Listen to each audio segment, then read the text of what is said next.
Good evening and welcome to the March 18th meeting of the governing body. I call this meeting to order. If you will give your attention to Councilwoman Cristina Valdivia Alcala, she will provide the invocation. Stand as you are able and then remain standing for the Pledge of Allegiance. Okay, thank you, Mayor. The reading tonight will be the Beatitudes from Matthew chapter 5, verses 3 through 12. Blessed are the poor in spirit, for theirs is the kingdom of heaven. Blessed are they that mourn, for they shall be comforted. Blessed are the meek, for they shall inherit the earth. Blessed are they which do hunger and thirst after righteousness, for they shall be filled. Blessed are the merciful, for they shall obtain mercy. Blessed are the pure in heart, for they shall see God. Blessed are the peacemakers, for they shall be called the children of God. Blessed are they which are persecuted for righteousness' sake, for theirs is the kingdom of heaven. Thank you. I pledge allegiance to the flag of the United States of America and to the republic for which it stands, one nation, under God, indivisible, with liberty and justice for all.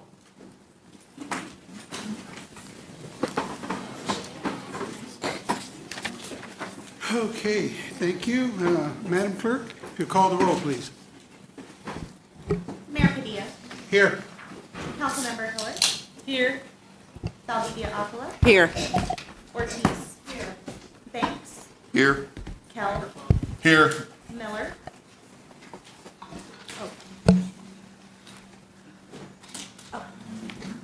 Miller.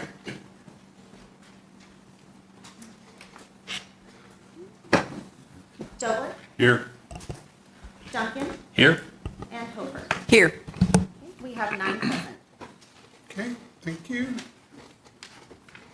Move on to board appointments. Madam Clerk. A is a board appointment recommending the appointment of Justine Grave to the Topeka Sustainability Advisory Board on a term ending April 11, 2027. Okay, you've heard the single appointment read. Is there a motion to approve?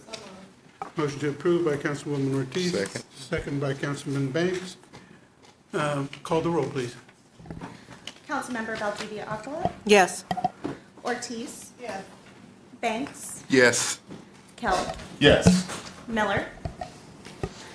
Dobler. Yes. Duncan. Yes. Hofer. Yes. And Hiller. Yes. Okay.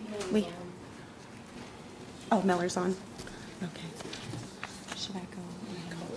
Okay. And Miller, did you want to vote on the board appointment? Okay. Okay, so we have 8 yes, the motion carries. Okay. As is customary, even though they're not in attendance, I'd like to recognize Justine Green for her willingness to serve and ask for a round of applause for her stepping forward.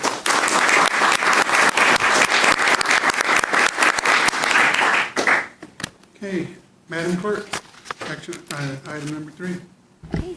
We have a presentation for the Topeka Housing Authority's annual report.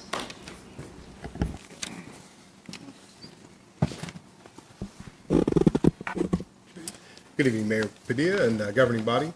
I believe most of you know, my name is Trey George. I'm the President and CEO of the Topeka Housing Authority. I appreciate the opportunity to come and present to you all tonight, tell you a little bit about some of our activities over the last year.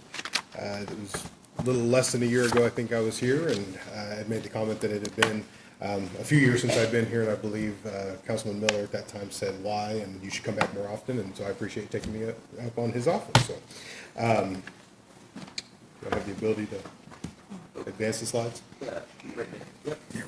Perfect. Thank you. All right. What I'll go over tonight briefly, don't have a whole lot of time, but I'll talk a little bit about some of the numbers from 2024, partnerships that we have in the community, as well as a couple of new developments we're excited about, and then we'd love to answer any questions that y'all may have. 2024, public housing wise, we began the year, our occupancy was just over 90%. That left us with about 77 vacant apartments in January of 2024. By the end of the year, we were at just under 96% occupied, which was a total of 33 vacant apartments at the end of the year. Our goal that we're always striving for, our internal goal is 98%. When we have a 2% vacancy or less, then we receive the maximum amount of funding for our public housing program. HUD's goal is 96%, and so, but we always try to push a little bit beyond that. 30 vacant homes sounds like a lot, but it's a process, obviously, to get families moved out, get units ready, especially with supplies and whatnot, and then get them reoccupied. So we're always striving to push that number down as far as possible, but very happy with the gains we made over the last year. For last year, we had a total of 133 move-outs, but we moved in 170 new families, and that's how we ended up with that positive gain of the 40-ish apartments. So, our amazing maintenance team, I always wish we had more of them, but they do a lot of really hard work.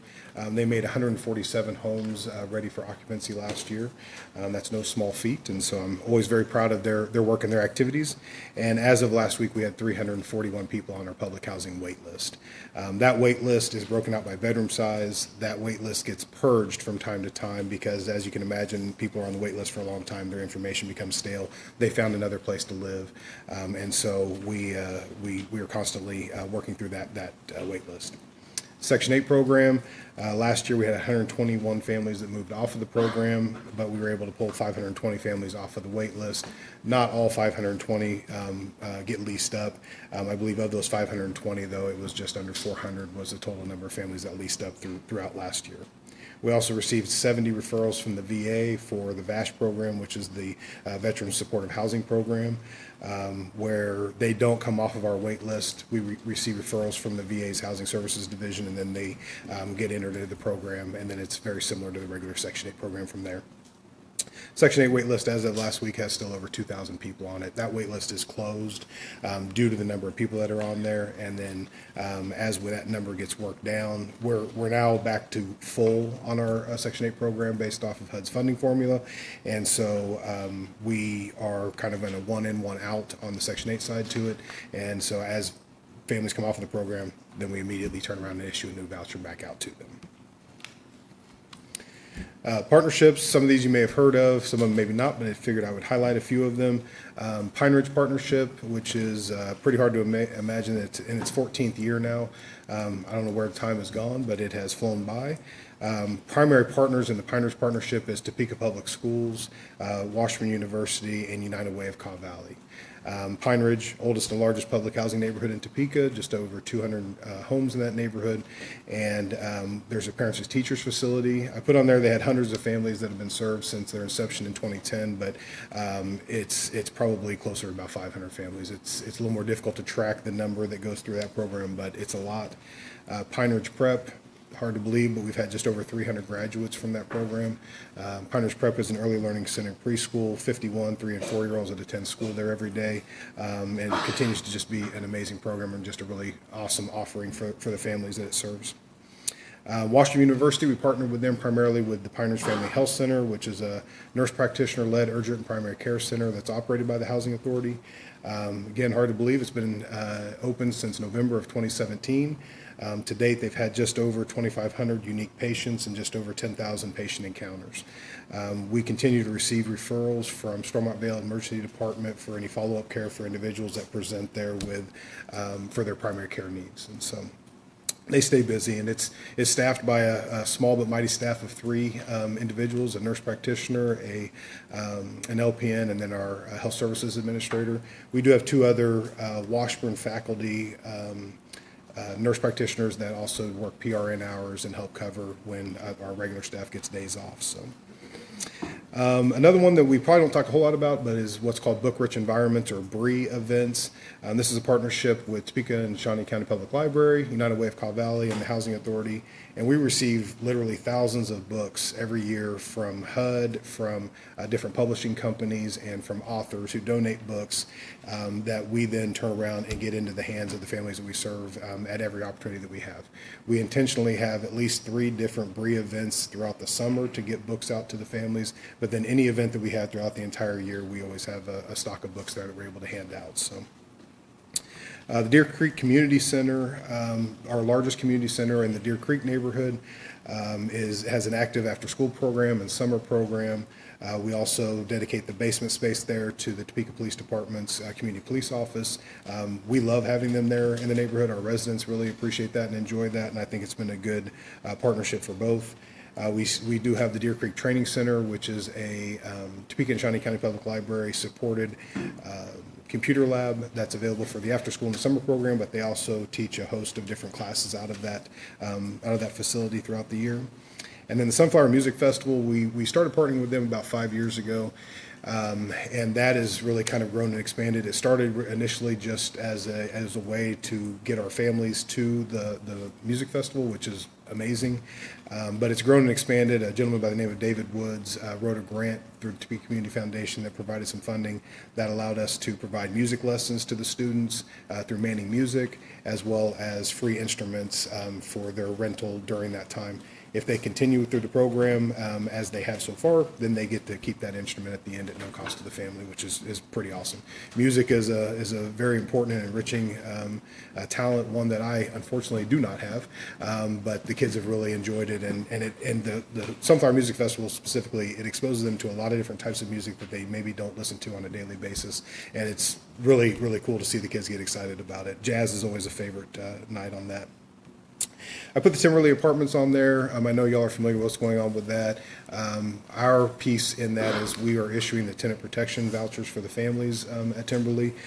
We're finally at that next stage, and so the 26th of this month, the relocation team that's been hired by HUD will meet with the families, and then on Friday of that week, the 28th, we will be issuing all of the vouchers.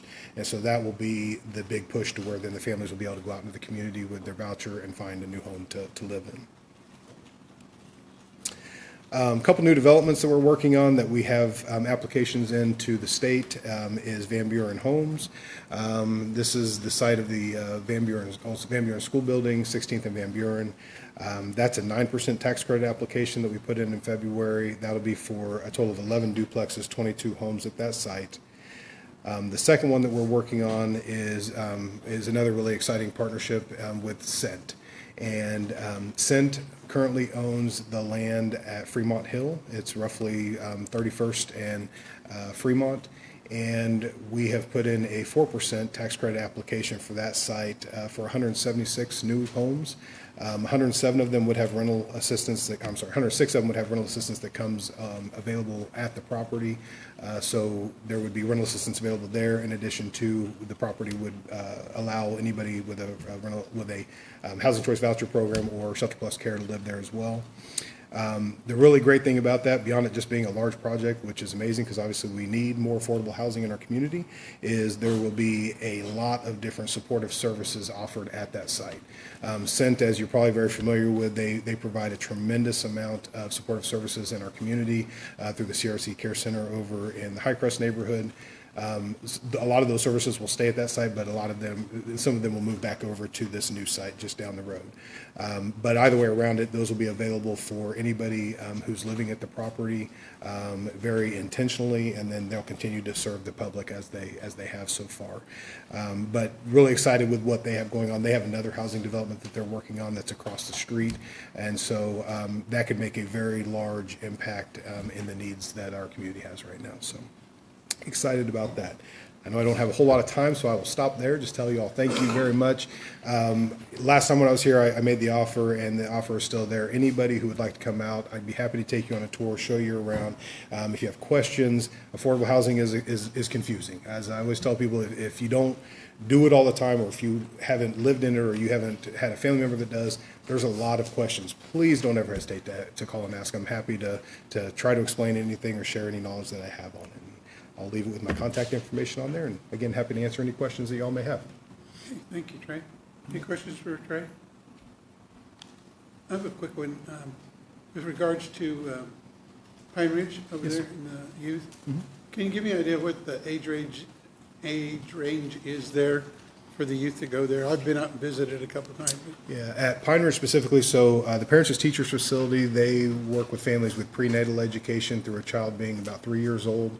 And then Pine Ridge Prep serves 3 and 4-year-olds. Obviously, some of those turn into 5-year-olds. But when the program first started, it was just for 4-year-olds. And over the years, we were able to add in the 3-year-old component. That allows them, the students, if they would like, to be able to stay in the program for 2 full years, which has proven to be very beneficial. United Way of Cobb Valley has a ton of data, and I should have probably brought some of that, but the short version of what that data shows is that style of program works. The big thing is looking at 5th grade math, the 3rd grade literacy level, and so they have the data that shows that that type of a model and that intentional serving really does help those kiddos be ready for kindergarten. That's a great location. Yeah. Councilwoman Ortiz and then Councilwoman Hiller. Thank you, Mr. Mayor. Trey, I just want to publicly thank you again for all the work that you do, and also for working with me, with some of the residents, getting things cleaned up or whatever we need to figure out. I just want to say that that partnership is very welcome and appreciated. Thank you. I Thank you. appreciate that. I'm very fortunate I get to work with a very talented staff that truly cares about what they do, and they work very hard. So I appreciate that. I'll be sure to share that with them. The project on Van Buren, is it at a point where if somebody wanted to get a site review of it or something, or is it safe? Because it's been under different conditions with the fire and everything. Not yet. So we have an application into KHRC. It went in February. We should hear in May. Okay. And so once we find out there, then that's when really everything will get started and get going. If we find out in May, by the time everything closes, construction probably wouldn't actually begin until the early 2026. Okay, good. Well, thank you. Looking very forward to, yes, making it a safe site to visit. That'd be a good addition in that neighborhood. It would. It would. Okay, any further questions, comments? Councilman Miller? You have any? Just wanted to make sure. No, sir. Okay, thank you. Thank you, Trey, appreciate it. Thank you all very much. Have a great night. Okay, Madam Clerk, next presentation. Okay, next presentation is going to be the 2024 financial summary. City Manager?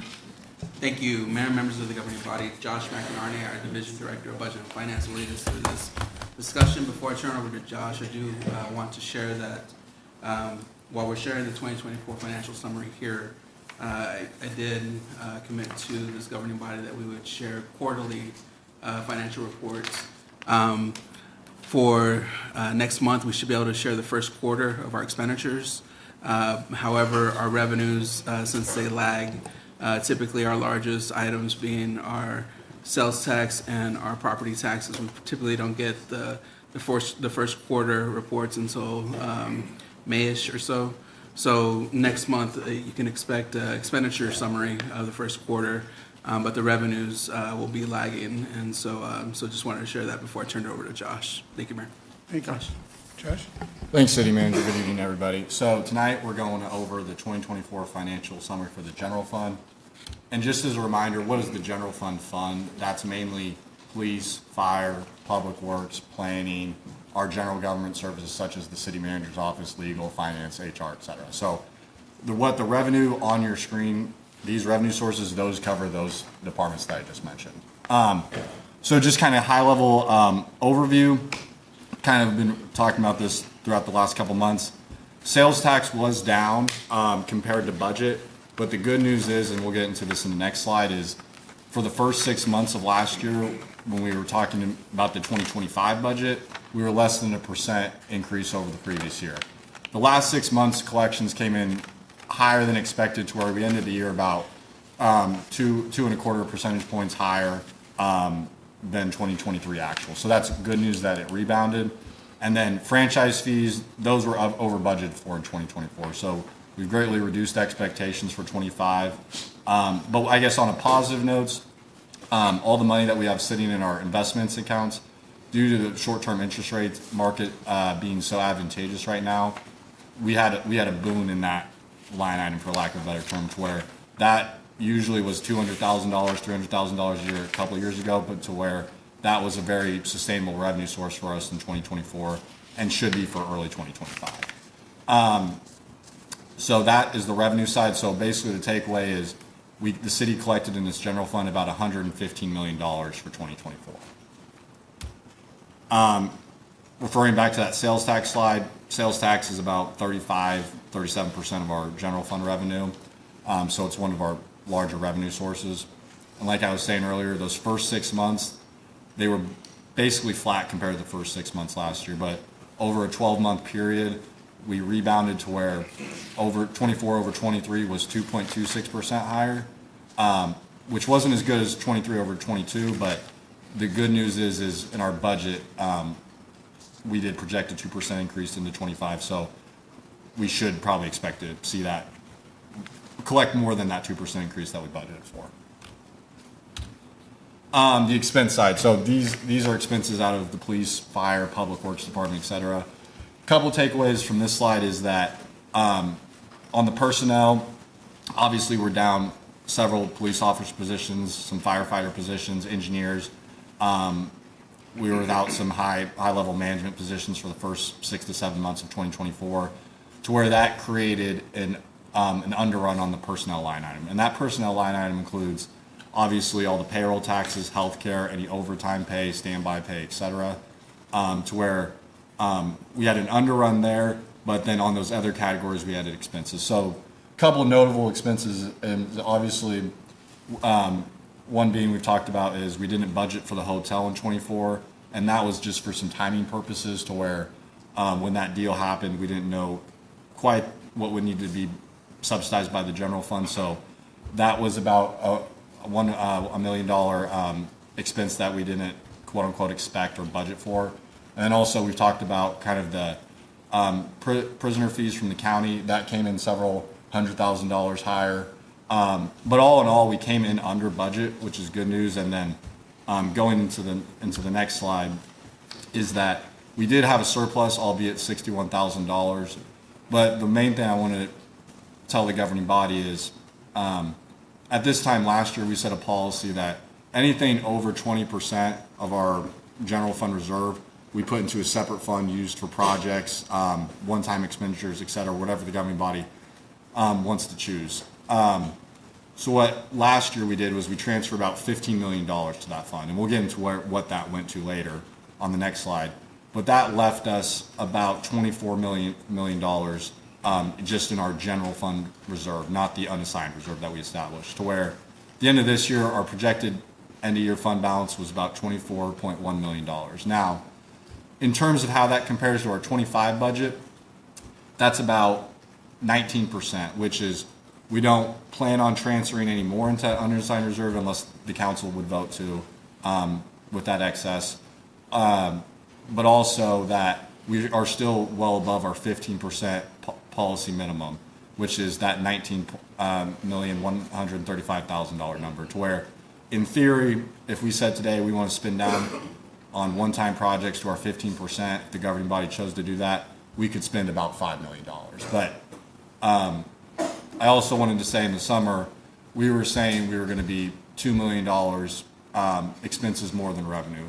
And I just wanted to remind the governing body that we changed some CIP project funding sources to where we wanted to not cash fund those. We wanted to use federal fund exchange money, citywide half-cent sales tax money. That way we took some heat off the general fund. And also that interest number came in higher and the sales tax number came in higher, to where that allowed us to come in basically flat for 2024, which is good news. So we have more reserves to spend down if we choose to, or play with for future budget years, or dedicate to projects, or just keep there for general purposes. And then finally, kind of that unassigned reserve, started with $15.1 million, transferred some more money into it in terms of project underruns, and then also that all those projects that have negatives by them under the starting balance, those were projects approved by the council to disperse in the form of projects for those one-time expenditures, to where that left about $13 million. And if we recall, last year, since we had a higher reserve amount, and we were tentatively planning that to plug that gap of the 2025 budget with the unassigned reserve. Now, that number could be less than $9 million with certain expenditure reductions, but that was just a safe amount to plug our budget to where even if we used all that, we should still have some money left over in the form of about $2.5 million to do with whatever the governing body wanted to do with that money. So with that, I can sit for questions, but that was just kind of a high-level overview of the general fund, and I think this is good information as we kind of start the CIP process in 2 weeks and then get into more budget conversations down the line. So, Thank you, Josh. Questions for Josh? Councilwoman Hiller? Thank you. Just one, the general fund is only part of our budget. So is the plan that we would quarterly get an update on the whole budget or only general fund? So we put out a quarterly report each month, so that's already online. So the plan is probably to do all funds, but the general fund definitely has the most transactions out of all the funds compared to the special alcohol fund or the transient guest tax fund that we'll talk about later tonight. But that information will be privy to the council. Thank you. I guess I look at it as a whole at the end of the day, and some of those things we talk about at budget time, like payments in lieu of taxes, which moves money from one to the other. And so being able, if we want to see the whole package matters to me. Thank you. Councilman Dobler? Thank you, Mayor. So we'd be looking quarterly at utilities as well, right? Correct. Very good, thank you. Just one quick question, and you may not have this off the top of your head. Just tell us again what the geo debt criteria is and where we stand at this point. So the total amount of debt we have just on our geo side is about $136 million. Kind of the sweet spot, and we gave a report on it, I don't remember all the numbers off the top of my head, is that per capita for our population, the amount of our debt, we have far less debt compared to other sister cities like Manhattan, Lawrence, Olathe, Wyandotte, and also the legal debt limit's 30%. We're only about at between 8 or 9. I can look that up and give it to you, but No, that's good. We're nowhere near our legal debt limit. And then also too, and we'll talk about this in budget time, is our debt service fund balance is about $17 million right now, and we want that's over 100%. That's 100% compared to what we collect in, and our policy minimum is 10%. So we want to spin down that debt service fund balance over time. So, but to answer your question, yeah, legal debt limit 30%, and we're about at 9. So Very good, thank you, Josh. Further questions? Seeing none, thank you very much, Josh.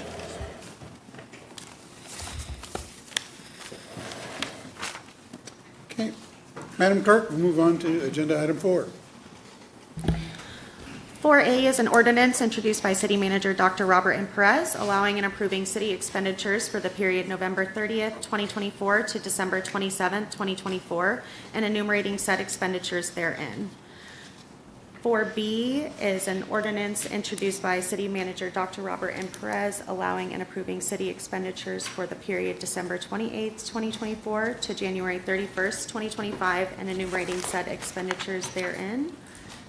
And then as well as 4C, we have the ordinance introduced by City Manager Dr. Robert M. Perez, allowing and approving city expenditures for the period February 1, 2025 to February 28, 2025, and enumerating said expenditures therein.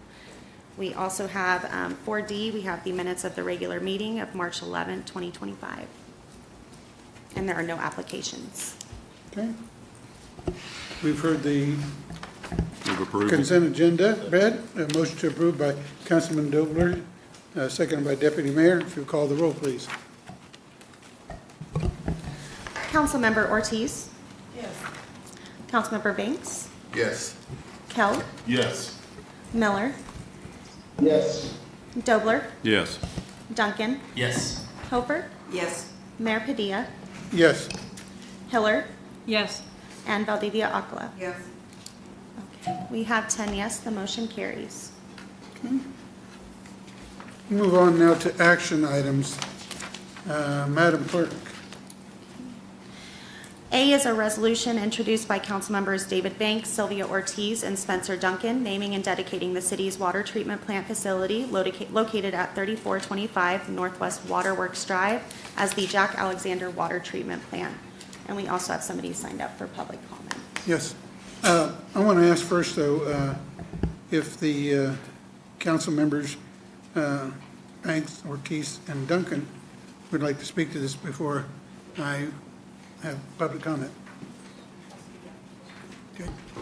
Well, I thought it wouldn't hurt. Last time I read the wrong resolution.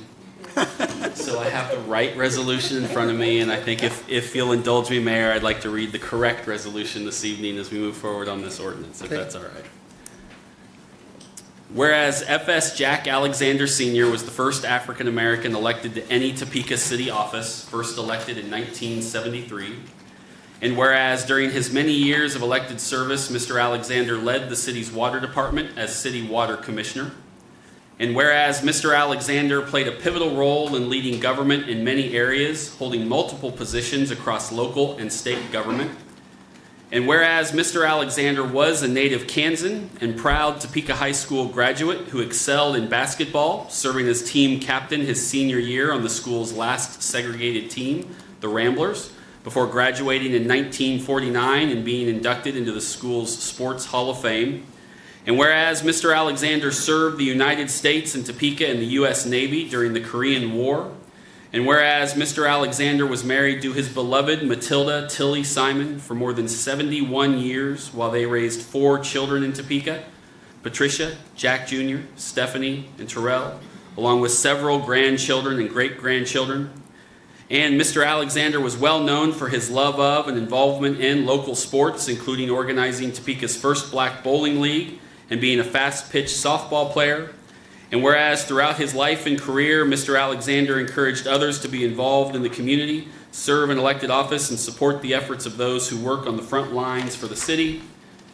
Now, therefore, it be resolved by the governing body of the city of Topeka, Kansas, that the Topeka Water Treatment Facility and Administration Offices located at 3425 Northwest Waterworks Drive, which serves as the headquarters for the city's water operations, be officially named the Jack Alexander Water Facility. So I just wanted to get that read, Mayor. And I appreciate that. I'll let those serve as my comments. Thank you. Thank you. Councilwoman Ortiz? Thank you, Mr. Mayor. Whereas Jack was a Rambler, not a Trojan, but we still graduated from the same high school. First of all, I want to thank the family for allowing us to do this in his honor. I'm sure if he was here, he would say it's much appreciated, but not needed. He was a humble type of a man that could pull everybody together. So I just wanted to personally thank the family. One of the last conversations that I had with him, my little granddaughter, she was talking about Tilly, and Tilly had already passed away, and Jack said, let her talk about him and keep mentioning and keep letting her talk so she'll always remember us. And it was then I realized that he was getting tired. So I'm happy to see this. It was Spencer's idea, and I'm happy to see this so that we'll keep talking about all the good things that he did, because that little piece of paper is nothing. It hits on nothing. So that he can be remembered, and every time that the water treatment plant will be brought up, it will be the Jack Alexander Water Treatment Plant for years to come. So thank you. Thank you, Mr. Mayor. Councilman Banks? Thank you, Mr. Mayor. As we talk about this resolution tonight, the senior held a special place in my heart and many, many, many other people in this city. As we look at this resolution and some of his family members back there, know that the support that senior provided to so many of us. I was fortunate to be called his second son, or his other son. And Jack Jr. and I kind of debated I think Jack might have been like the second son.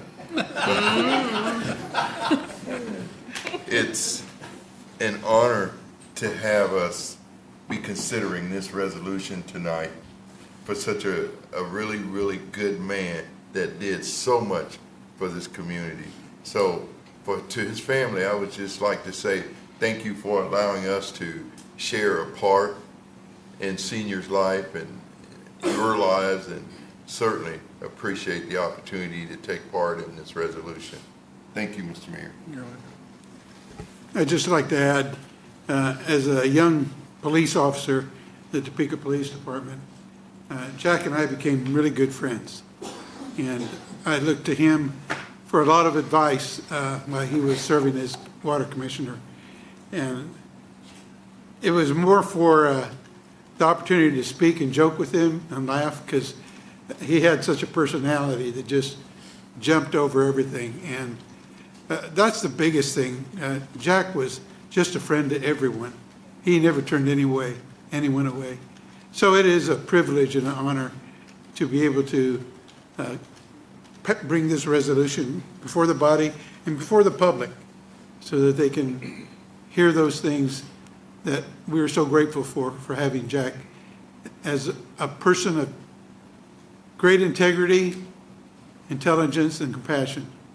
So now I also ask Jack Jr. to step forward on public comment before we act on this resolution.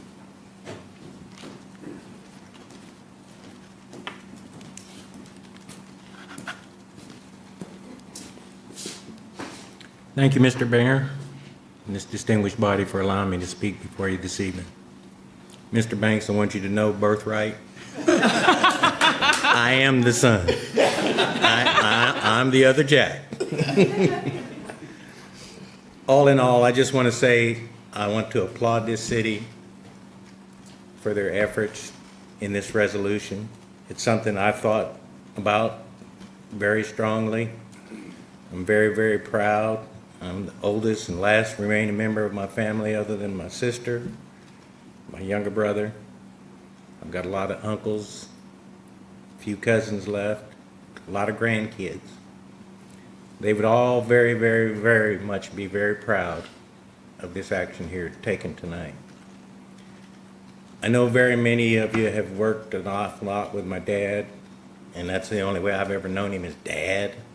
He's never been a politician to me. He's never been a commissioner. He's never been a council person. He's just always been my dad. I don't think I could have ever drawn a better one in my life.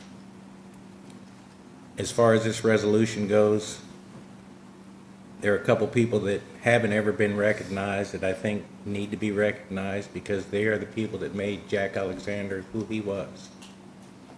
I speak of my dearly beloved grandmother, Mary Elizabeth Alexander. We called her Angel. She was my dad's stepmother. And my dad's father, Floyd Alexander.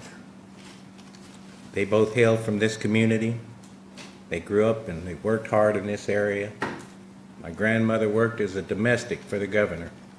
My grandfather, he was a custodian in the old all-black segregated school system here in Topeka.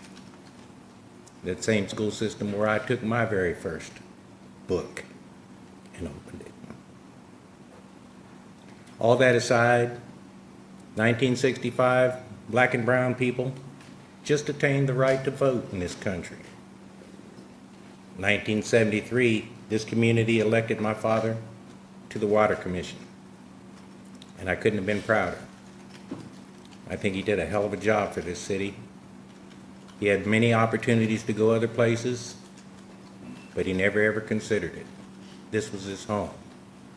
This was the community that he always wanted to make better. I can't remember how many years he spent down here working for the city, but I'd say 25 to 30 years alone working in some form of government for this city, for this community. So again, I just want to take a moment to say thank you. I appreciate you. In the face of all that's going on nationally right now, with black and brown people being marginalized and their accomplishments being erased. I really applaud your fortitude, your strength, your integrity, and the humanity that I still believe resides in small-town America. You're a perfect example of it. Thank you. Thank you, Jack. Okay. Councilwoman Ortiz? I don't believe Spencer made a motion. Did you? I was I going to did ask for not, one. but I can move to approve. Okay, You make to do? that's fine. I'll second it. And I'd also like to say that Jack lived in District 3 and he lived in East Topeka. Okay, a motion and a second to approve the resolution. If you'll call the roll, please. Oh, Councilwoman Hiller, sorry. I just wanted to throw in a quick comment because Jack was a commissioner when I first moved here fresh out of school and started coming to council meetings on Tuesday nights. And he was a real role model for me and a lot of people in terms of how to do government well. So thanks for being here for him, and thanks everybody for bringing this forward. All right. Now call the roll, please. Councilmember Banks, Yes. Kell, Yes. Miller, Miller,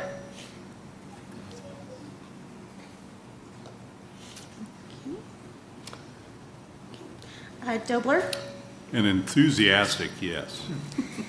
Duncan, Yes. Hofer, Yes. Mayor Padilla, Yes. Heller, Yes. Valdivia Akla, Yes. and Ortiz. Yes. Okay, we have 9 yes, the motion carries. Motion is carried. If I can ask for a stand-up round of applause.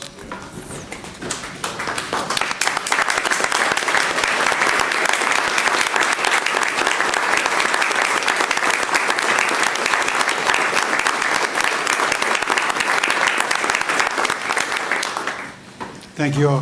Mayor? Yes, Councilman Duncan. Now that this has been approved, just, we'll get with staff and talk about signage, plaque, all that stuff. Just want everyone to know, at some point later this year, we will do some sort of dedication of that. So stay tuned to that, but want everyone to know that that will happen at some Okay, point. good information. Okay, move on to action item 5B. Madam Clerk.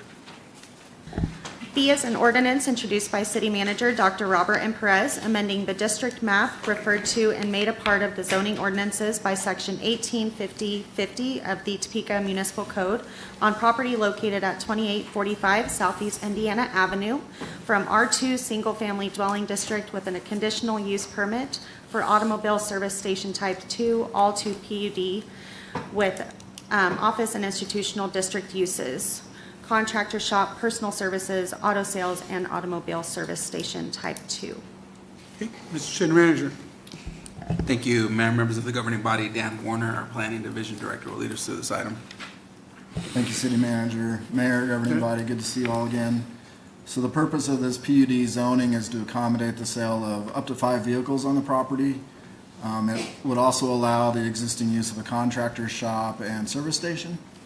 Office and personal service type uses would also be permitted, sort of expanding the uses a little bit more for that property. The property has had a commercial use on it since 1959, even though it's been zoned residential single family. This rezoning, as I mentioned already, would accommodate those commercial uses. The applicant held a neighborhood information meeting. Planning Commission considered this item and recommended unanimous approval. Staff recommends approval as well. Be happy to answer any questions. Any questions for Dan? Councilwoman Ortiz. Thank you. Does that mean that only 5 cars at a time? Is that what you mean, or 5 per year, or 5? Up to 5 at a time, so Up a to maximum 5. at one time. Okay.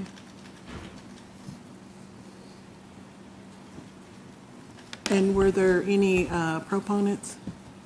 No. Okay. Thank you, Mr. Mayor. Councilman Duncan. So this zoning change is required specifically because they want to sell the vehicles there? Or is this just we have time to rezone since we've let it be this other zoning for a while? It has a conditional use permit on the property currently for the existing uses. That conditional use permit does not allow the car sales, so the rezoning is specifically for the car sales. Okay, because everything else around it is residential, right? I'm really just asking because if future, let's say, it's not this anymore and they want to sell the property and move on, is it going to be hard to rezone it back if someone wants to build a house there someday versus the property? Councilman, I would say, no. Given the residential zoning around it, the rezoning back to residential probably would not be a big issue. Okay, that's all. Perfect. Thank you. Further questions? Pardon? Okay. For further instructions on this particular item, do you have more? Dan, I want to make sure before I go ahead. I'm done. Okay, Thank you. just want to make sure. We have voting options on this particular item. One, to approve the Planning Commission's recommendation. Two, reject or amend the Planning Commission's recommendation. Or three, remand back to the Planning Commission as required by the governing body. Also, before we vote, there is a need for me to read the following. Prior to proceeding with this vote, each member of the governing body who has engaged in ex parte communication with any individual either in favor of or against the matter being considered must state that the communication occurred and indicate that even in light of having engaged in the communication, they were able to fairly, objectively, and impartially consider the measure based only upon the evidence provided on the record. The record includes the Planning Commission minutes, staff report and its attachments, the public comments made during the Planning Commission hearing, and similar relevant information related to the matter. So I ask now the governing body have any ex parte communications to reveal. Councilwoman Ortiz. Yes, I've had some with a representative of that district. And you can still make. And I can still fairly and objectively make a sound decision. Okay, thank you. Any other ex parte? Okay. Is there a motion? Oh, Councilman Banks. I've had communications about the property, and I think I can fairly make a recommendation. Thank you, sir. Any further? Okay, is there a motion on this item? Motion to approve. Motion to approve by Councilman Banks, second by Councilwoman Ortiz. If you'll call the roll, please. Councilmember Kell, Yes. Miller, Dobler, Yes. Duncan, Yes. Hofer, Yes. Mayor Padilla, Yes. Hiller, Yes. Valdivia Acala, Yes. Ortiz, Yes. and Banks. Yes. Okay, we have 9 yes, the motion carries. Okay, thank you. Motion's carried. Move on to action item 5C. Madam Clerk. 5C is an ordinance introduced by City Manager Dr. Robert M. Perez, amending the district map referred to and made part of the zoning ordinances by Section 18.50.050 of the Topeka Municipal Code by providing for certain changes in zoning on property located on Southwest Arvonia Place, approximately 1,000 feet north of Southwest 17th Street, Commercial District to M2 Family Dwelling District. Mr. City Manager. Thank you. Mayor and members of the governing body, Dan Warner, our Planning Division Director, will lead us through this item. Thank you, City Manager. So the proposed use of this property that's immediately north of the Lowe's retail building is for a multifamily residential project. So the property's been vacant for a number of years. The area around the property is a mixture of large commercial uses, but also with multifamily located north and northwest of the subject property. The proposed use is appropriate for this area. The applicant held a neighborhood information meeting. Planning Commission considered the item, unanimously recommended approval, and staff recommends approval as well. Be happy to answer any questions if you have any. Any questions for Dan on this item? Okay. Again, with this item, there are voting options. To one, approve the Planning Commission's recommendation. Two, reject or amend the Planning Commission's recommendation. Or three, to remand back to the Planning Commission. This also requires a ex parte communication revealed. Prior to proceeding with the vote, each member of the governing body who is engaged in ex parte communication with any individual, either in favor of or against the matter being considered, must state that the communication occurred and indicate that even in light of having engaged in the communication, they were able to fairly, objectively, and impartially consider the measure based only upon the evidence provided on the record. The record includes the Planning Commission minutes, the staff report and its attachments, the public comments made during the Planning Commission hearing, and similar relevant information related to the matter. So I ask again on the governing body, are there any ex parte communications to bring forward? Seeing none, is there a motion to approve? I move to approve. Motion to approve by Councilwoman Hofer, second by Deputy Mayor. If you'll call the roll, please. Councilmember Miller. Dobler. Yes. Duncan. Yes. Hofer. Yes. Mayor Padilla. Yes. Hiller. Yes. Valdivia Aqua. Yes. Ortiz. Yes. Banks. Yes. Kell. Yes. Okay. We have 9 yes. The motion carries. Motion's carried. We'll move to action item 5D. Madam Clerk. Thank you, Dan.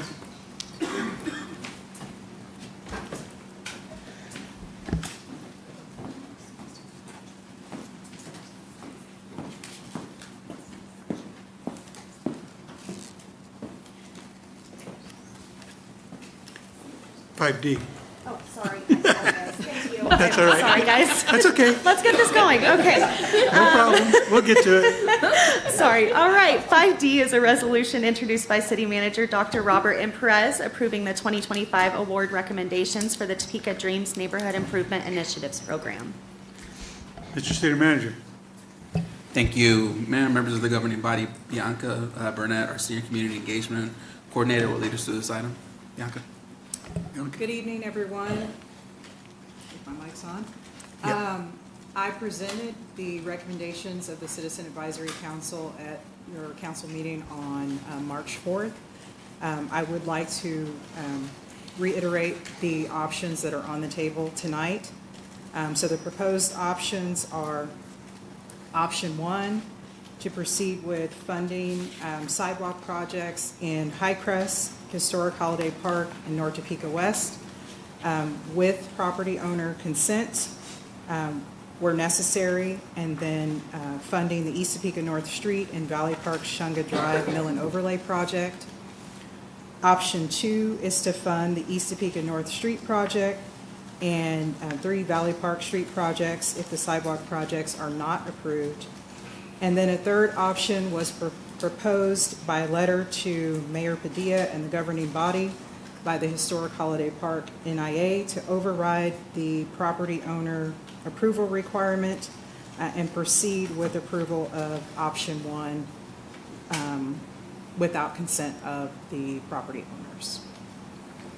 So those are the 3 options that are on the table, and I yield for any follow-up questions that you may have. Okay, I'm looking at the item today, 5D. I don't see options listed. Are you referring to those that were presented prior? The options that were presented at the March 4th meeting, we also have the presentation documents that were provided to all of the council members as well. Okay. City Attorney? Mr. Mayor, in your agenda packet, there's 2 different resolutions, so depending on what you want to do, if you make a motion, we will make it all work. Deputy Mayor? It's more for legal, I think. On that last option, excuse me, without consent, that's kind of almost what we do with our program where we redo sidewalks, correct? I'm going to be the lawyer that says there's always caveats to that answer.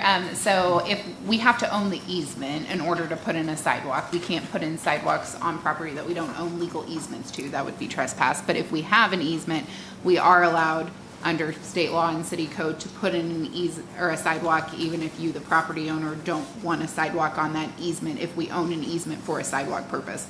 But we would have to have appropriate legal authority via documents on the deeds that say that we're allowed to use that easement for the purpose of a sidewalk. Do we know how much subject property was there on that to, my thing, I'm looking for continuity through the project. I don't want it to be where we do 2-3 houses and then we skip a house and do 5 and then I'm looking more continuity. If we're gonna invest money, let's invest the best way we can. Yes. So I'm looking at continuity. My role, point of view is continuity of the project. Councilwoman Hiller. Thank you, Mayor. I represent the neighborhood that wrote in the letter, as well as another one that this approval will approve for Dreams 1 that have infill sidewalks. To save a little time, I'd like to make a motion to recommend approval of option 1 without the requirement of prior consent of owners for sidewalk projects. Okay, in the form of a motion? Yes. Okay. Motion and a second by Deputy Mayor. Councilwoman Ortiz. Thank you, Mr. Mayor. I am all for the NIAs and I am all for the dreams. I really am. But we have got to do a hard, when they didn't have it, when they didn't have the approvals, I feel like that should not come out of the CAC. I feel like we shouldn't bend the rules, and I think that's what we did a little bit that was part of the process. Am I right, Bianca? That was part of the process, that they had to have all those signatures. That is a requirement of the Yes. application process. And since it's a requirement, I don't have a problem voting for it this time, but in the future, I'm not going to. If it's a requirement, we've got to hold them steadfast to that requirement. We've got to make sure that they understand the requirements, and we've got to hold them steadfast because, and this is in my district too. Don't get me wrong. I'm not against it anywhere, but if we keep changing the rules here and keep changing the rules there, then it just doesn't work. So we got to make sure that these are the rules and this is the only way we can do it, and then we wouldn't have all these options. Okay. Thank you. Deputy Mayor. I'm thinking of, we may try to get signatures beforehand or something like that, because I just want to be where, like I said, we're working through a project and then we skip property, and that one property we skip maybe throw it all out of whack. Tree roots pushing the sidewalk up to a 30-degree angle, and we're looking at areas, where schools are involved, things like that. So if it keeps people from walking to the street, which there are a lot of areas that we need to possibly look at as a city, parts of Kansas Avenue have no sidewalks on either side, and people walk the streets. So we need to look at certain programs. And the other thing is, with the signature, sometimes it's hard for us to even get a hold of a landlord that's out of state that won't even answer. The only time they answer is if they don't get their rent check on time, they're calling the tenant. Or you might have someone that does not want anything to do, doesn't understand what's going on here, doesn't understand the program, doesn't know anything, and so they want nothing to do with it. And that could mess with the whole project. So like I said, continuity, I think, is our biggest thing. And maybe we need to start, when we're starting looking at this, 6 months ago, should get those signatures brought up so that we can sit there and say, okay, hey, we have all these taken care of, so this takes care of this project or that project beforehand, so then that way we can have a better idea of what we're voting for and not affect people if they don't want to be affected. As the councilwoman said, she doesn't want to vote for it in the future, so this way we're more all on board if we have all that stuff maybe ahead of time. Thank you. Councilwoman Hofer. I hadn't had a chance to ask. The road projects, the mill and overlay, and the others in Dreams, or in option 2. Yes. This is a 2-year plan. Will they be able to come back up in the next cycle, so if this is 25, 26, so 27, 28, the ones that are not included? The ones that are not included, the NIAs have the option to have those projects reconsidered for upcoming DREAMS application cycles, yes. Okay, thank you. Councilwoman Hiller. Thank you. I think Councilwoman Ortiz made a really good point. You know, sometimes these things happen with guidelines written the way they were. The guidelines, and I sat through the meetings in December, January. I want to give kudos to all the neighborhood folks that were there and the staff, because this emerged as an issue. There was lots of back and forth about it. But in the case of this one, there are guidelines too that require that you get points for how many signatures you've gotten from your neighborhood for your application altogether. And I certainly think that should stay. But removing, nobody was ever able to show me the guideline that said you had to have it. There was just some argument back and forth, as I recall. But making sure that we have clarified that in the future. There's one other piece that I'd like to see change, and that is I'm supportive of the housing, the DREAMS 2 housing, all going to the neighborhood that got the award this time. But I really think we need in the future to consider breaking that up so that people from any neighborhood who are in need of a gut rehab and ready for it can apply. But that's for a later time. Okay, we have a motion and a second on the floor. Call the roll, please. Councilmember Dobler, Yes. Duncan, Yes. Hofer, Yes. Mayor Padilla, Yes. Hiller, Yes. Valdivia Aquila, Yes. Ortiz, Yes. Banks, Yes. Kell, Yes. and Miller. Okay, we have 9 yes, the motion carries. Motion is carried. Action item 5E. Madam Clerk. Thank you, Bianca. E is an ordinance introduced by City Manager Dr. Robert M. Perez concerning the Topeka Housing Trust Fund, amending sections 2.25 Phase 70 and 2.25 Phase 10 of the Topeka Municipal Code, and repealing original sections. Okay. And we do have somebody signed up to speak on this particular item. I can call her forward now. Carol Babcock.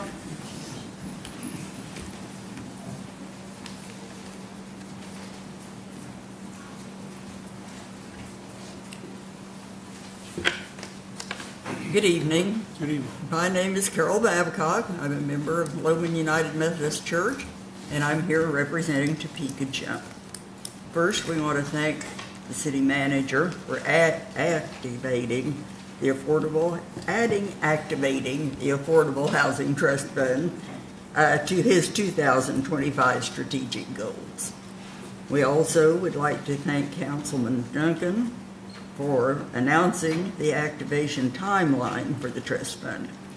We will be back to this council on April the 1st when the review committee is appointed. Our main purpose here tonight is to share our thoughts on the proposed changes to the Affordable Housing Trust Fund ordinance.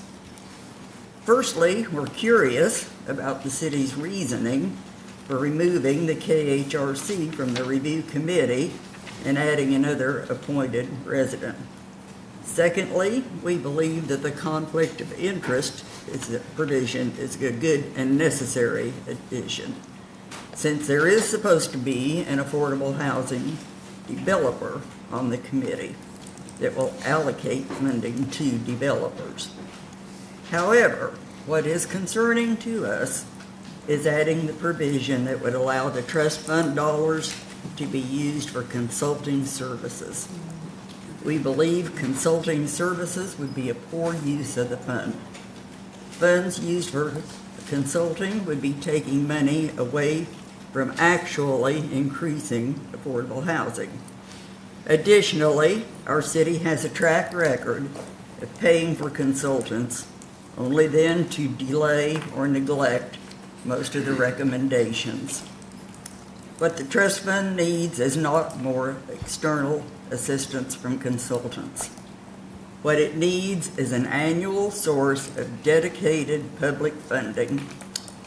Some may say that the trust fund should be funded by donations from private individuals. And some trust funds do have private dollars that help support the cause. But these private dollars cannot sustain the funds on their own and do not come without a consistent investment of annual public funds. Here I have a list of 270 city-based affordable housing trust funds across the country and their funding sources, compiled by the National Low Income Housing Coalition. Only 11 of the 270 of them list private dollars at all, and none, not one, lists as the only source of funding. The reality is that most businesses and private funders will not invest until there's a sustainable public funding source. We do hope that eventually businesses, corporations, and yes, even wealthy individuals in Topeka will invest in the trust fund. But we cannot get there until the city of Topeka provides a foundation of annual dedicated public funding. We will continue to discuss and advocate for that foundation at our upcoming Nehemiah Action Assembly, April 10th, White Concert Hall, 6:30 p.m. And we do thank those of you who have already confirmed your attendance. Thank you. Thank you. Mr. City Manager. Thank you, Mayor, members of the governing body. Rhiannon Freeman, our Planning and Development Director, will lead us through this item. Thank you, Mr. City Manager. Good evening. So I want to run really quickly through some of the outlined updates to the Affordable Housing Trust Fund policy that went through the Policy and Finance Committee for approval. So the first is page 2, section 1, underneath eligible uses, adds a call out for consulting services. The purpose for this is just truly trying to bring the group together of the appointed members that I believe the mayor intends to appoint in April, to be able to have the opportunity that should all of those folks gather together in a room and realize that we do not have the expertise in ourselves to be able to come up with a sustainable funding source, to be able to leverage other experts that might be able to help us come up with those type of resources or options. It's very much an option, certainly not a must do. Page 6, section 2, line 131 removes the Kansas Housing Resource Corporation. The reason for this removal is I had contacted them to engage them in their interest. They were frankly unaware that their name was called out in this, so I don't think that they were informed that they were placed as a person, and understanding the services that they do are statewide, felt it would be a conflict of interest to have somebody specifically serve specifically for one city on a board such as this. So very much still willing to partner with us and help us answer questions and figure out ways to partner, but just did not make sense for this opportunity. And then section 2, line 135. So with the removal of the KHRC representative, that then put an open seat that we thought best fit to increase to another member that would be a resident appointed by the mayor and then approved by the governing body as a whole.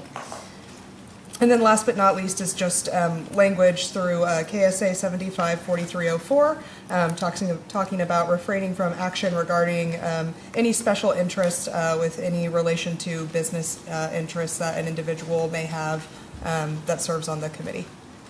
And with that, I'd be happy to answer any questions. Good. Deputy Mayor.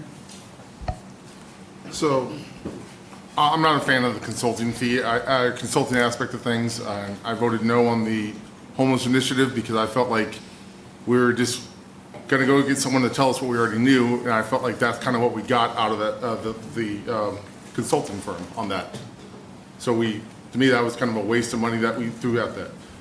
To me, if we're not going to have like KHRC on there, to me, maybe a stakeholder that has a seat or a something, just maybe not a voting seat, but a seat there that can help guide, that has expertise. And we have caveats on certain appointments that we as council people can put people for. So maybe we can put a person up on that position, or the new, instead of the HRC position, it could be that person that has those qualifications in this area to help lead the organization. I just have a real problem, like I said, with the consulting, and then, as you were saying, kind of almost we need that consultant as a kind of help lead the way. I think we have plenty of people here in this town that can help lead the way on that, and hopefully we can find someone that's willing to step up and take that spot if we make that spot. Thank you, Mr. Mayor. I can take that, Mr. Mayor, just real quick. Councilman Duncan. So Quinn, who is on part of Rhiannon staff, who has been a godsend and done a lot of work, has looked at a lot of Affordable Housing Trust Fund ordinances and policies of communities that they're working well. And this is actually a pretty standard provision. And when we talked about it, I want to go back directly to what Ms. Babcock said, is if they run into the situation where they're looking at how do they come back to the city, what are other cities doing, what are other communities doing to find that fund, and they need help putting together a plan of how are we going to get this, to convince us to continue to fund that in some manner, how do they go out into the community and get those private dollars. That's traditionally what that provision has been used for by those other affordable housing trust funds, not for services on how to use the fund and all that, because that's what your board does. So for whatever it's worth, that is a very standard provision in all these other trust fund provisions that we looked at across the country that Quinn did that research on. And then I will just say to Councilman Kell to help understand that some of the other groups that are mentioned in this that bring expertise are, it will include housing and credit counseling, it will include a local financial institution representative, it will include an affordable housing provider, and it does include a poverty advocate. So there are specialized people in the field to address those issues that when this was created are baked into this already to hopefully address some of those concerns. Deputy Mayor. I still have a little bit of a problem with the consultant aspect, because it's almost like we're hiring someone to raise money, and sometimes that doesn't work out. I think if the housing trust fund works the way we're hoping it works, it should automatically be something that we're willing to invest more into for the city, as the council people, and also our citizen groups are willing to invest in. The big thing I need to make sure that everyone understands is, we've talked about this several times, hopefully we can use this to kind of keep on refreshing itself. And so if we do get one of those high-end houses that someone wants to donate, we jump all over it and we turn around and just sell it and put that money back into the low-income income neighborhoods. I mean, it's one of those things that's, if it's doing what it's supposed to be doing, hopefully it'll be regenerating enough. And if not regenerating enough, we as a council can see the progress it's making and the positive impact it's making, that we should be able to fund it in the future. But to hire someone to sit there and tell us we should be giving money back into it is kind of counterproductive. We could just use that money that we're going to hire for a consultant and put it into the program. Thank you, Mr. Mayor. Councilwoman Hiller, did you have? Okay. Thank you, Mayor. I'm comfortable with the changes in the board membership. With that, though, and I share the concerns about allowing a consultant. If it goes through, that's fine, but I agree we probably don't need a consultant. The jump people, for one thing, are great researchers, and it sounds like Quinn has as well in terms of ideas. Something I wanted to talk about tonight, though, is I think when I asked Spencer about these board changes, he said it was going to be a fundraising board, and I don't see that membership as a fundraising membership at all.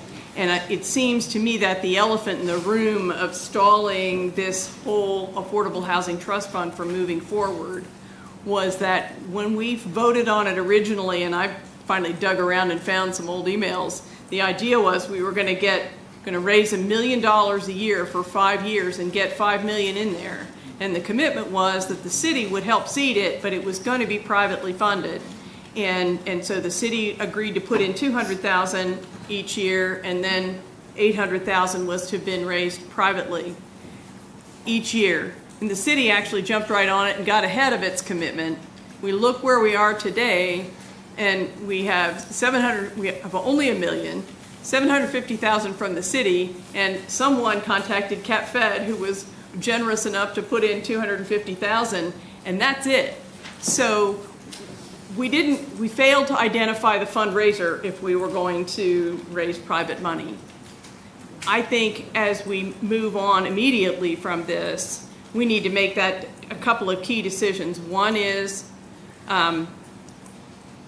if we're going to go after private money, I would challenge the Jump folks who are such great researchers with their 33 members to get everybody to figure out where they could come up with $30,000, and we can put that together. Nonetheless, somebody's got to raise that money, and if we want to raise that much every year, we need to think about who's going to do that and get it decided and assigned. If in fact, and city manager brought up, we don't have the money in the city budget to do that regularly. We're facing budget challenges anyway. But if there is a commitment on the part of taxpayers that they want to fund it with taxpayer money, city manager brought up the option of if we ran a 0.05 cent sales tax, less than 10%, but 0.05, it could generate $2 million a year for affordable housing and homelessness if the public wanted to do that.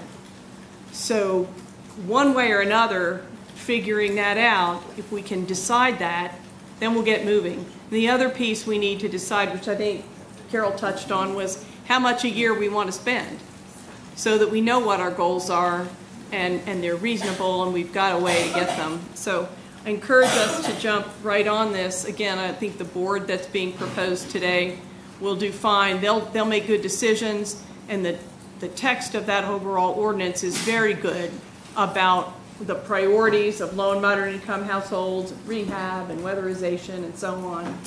So that's just been waiting for us. Thank you. Well, as you stated, let's jump right on this. Is there a motion? Councilman Duncan? I just want to make clarification. I didn't say this was a fundraising board. What I have said is, for years now, this was approved before I got here, 7 years ago. And I worked for a long time to get the money in this fund. Sometimes I got the votes, some days I didn't. We got to the million, and I appreciate everybody's support of that. And for the last year and a half plus, staff and I have worked very hard to put this together, make sure it's workable, look at what's going on across the country, and finally be in a position to get the community board put together. What I have said is, we have hit the point where it's time to make sure the community has a voice in the future of this housing trust fund. And that means they need to come to the table and play a part in figuring out what the long-term funding of this plan is. Whether there's a fundraising piece to that, whether it's what the city's involvement in that, or how we can come up with that, and they will be charged with that when they meet. That will be one of the things this group is told is, hey, this is the money you got, but it's gonna run out. So you also need to put your heads together and help us determine what those long-term funding sources are. Because right now we are spending millions of dollars a year on issues related to having a lack of housing. And if we can find some of those dollars to put it into building housing, we're gonna save money and help people back into that problem. And that's the goal. But I think one of the conversations we finally had was, instead of us just beating our heads around internally, let's get this committee together and let them be a part of that conversation and work. And so I just wanted to clarify that. That's really why we're ready to move forward and get them in the room and let all these smart people in the community start doing some of this work with us. So thank you, Mayor. With that, I would move to approve. Motion. Okay, motion to approve by Councilman Duncan, second by Councilwoman Valdivia Alcala. You'll call the roll, please. You had his hand I'm looking at two different directions now. No. Who wants to He talk? had his hand up, not me. I thought it was to second. No, I said I want to say something. Well, you can then on discussion. Go ahead. I'd like to make a friendly amendment to this, that we drop the consulting for now, and then we can always revisit it in the future, because my fear is we're spending money, we put money into this, and now we're gonna spend money for a consultant, and let's say it's $50,000. Well, there's 10% of what we already gave going to a consultant. So it's almost like, let's put 6 months to a year towards it, and if they're struggling, then we can revisit this with a consultant added to this. No, Mayor, I don't view that as friendly. This committee is going to be made up of citizens. They're going to be the ones who make the decisions on how this money is spent. And if they don't ever want to use that provision, great. And if they think it is, then that's a decision they've come to as a collective. Thank you, Mayor. Okay. Further? No. Okay. Anything else? Okay, call the roll, please. Councilmember Duncan, Yes. Hofer, Yes. Mayor Padilla, Yes. Hiller, Yes. Valdivia Aquila, Yes. Ortiz, Yes. Banks, Yes. Kell, Yes. Miller, and Dobler. Yes. Okay, we have 9 yes, the motion carries. Okay. Motion carried. Thank you for comments. We'll move to the next item. If I may, we have someone speaking on this item. Madam Clerk, if you'll read, please, on 5F. F is a development agreement between the City of Topeka, Kansas and LB Lots LLC, a Kansas limited liability company, the developer of the district identified as the Lawrence Bay Development Reinvestment Housing Incentive District. Okay. We have Danielle Twemlow signed up to speak to this.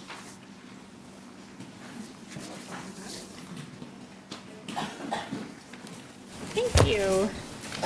Danielle Twemlow. I just want to reiterate some things today. I know there's a broad things that are going to be discussed over 3 different action items here.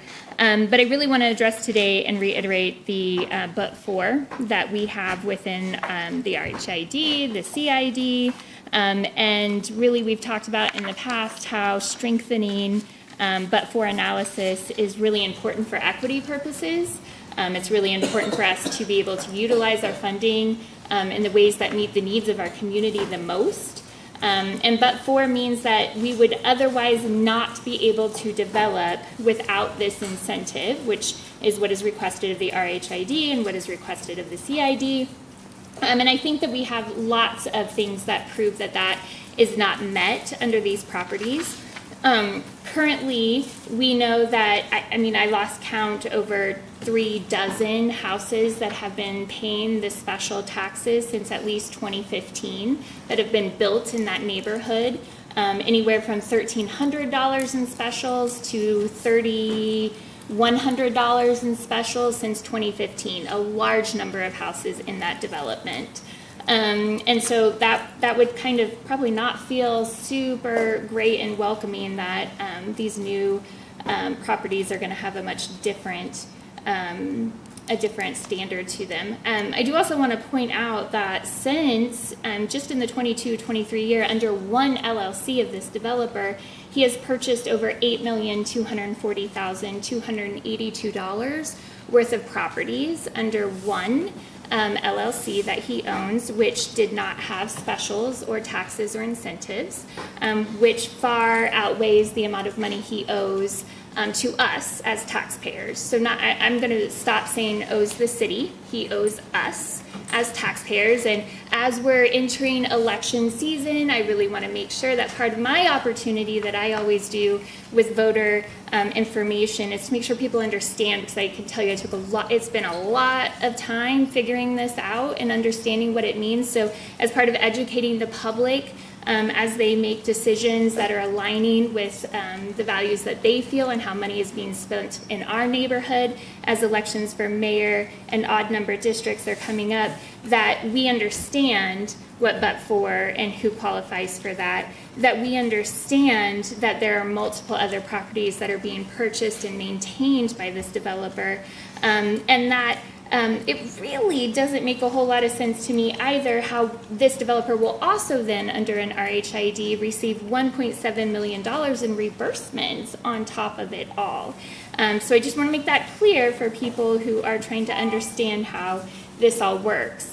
Additionally, the CID, I just want to read that definition of should provide public benefits such as strengthening economic development and employment opportunities, enhancing tourism, upgrading older real estate through redevelopment or rehabilitation, or providing sustainability, which thus far has been usually used for development in areas of where buildings are that we're shopping at, or those types of things within our community. So seems odd that we are looking at this for a housing development.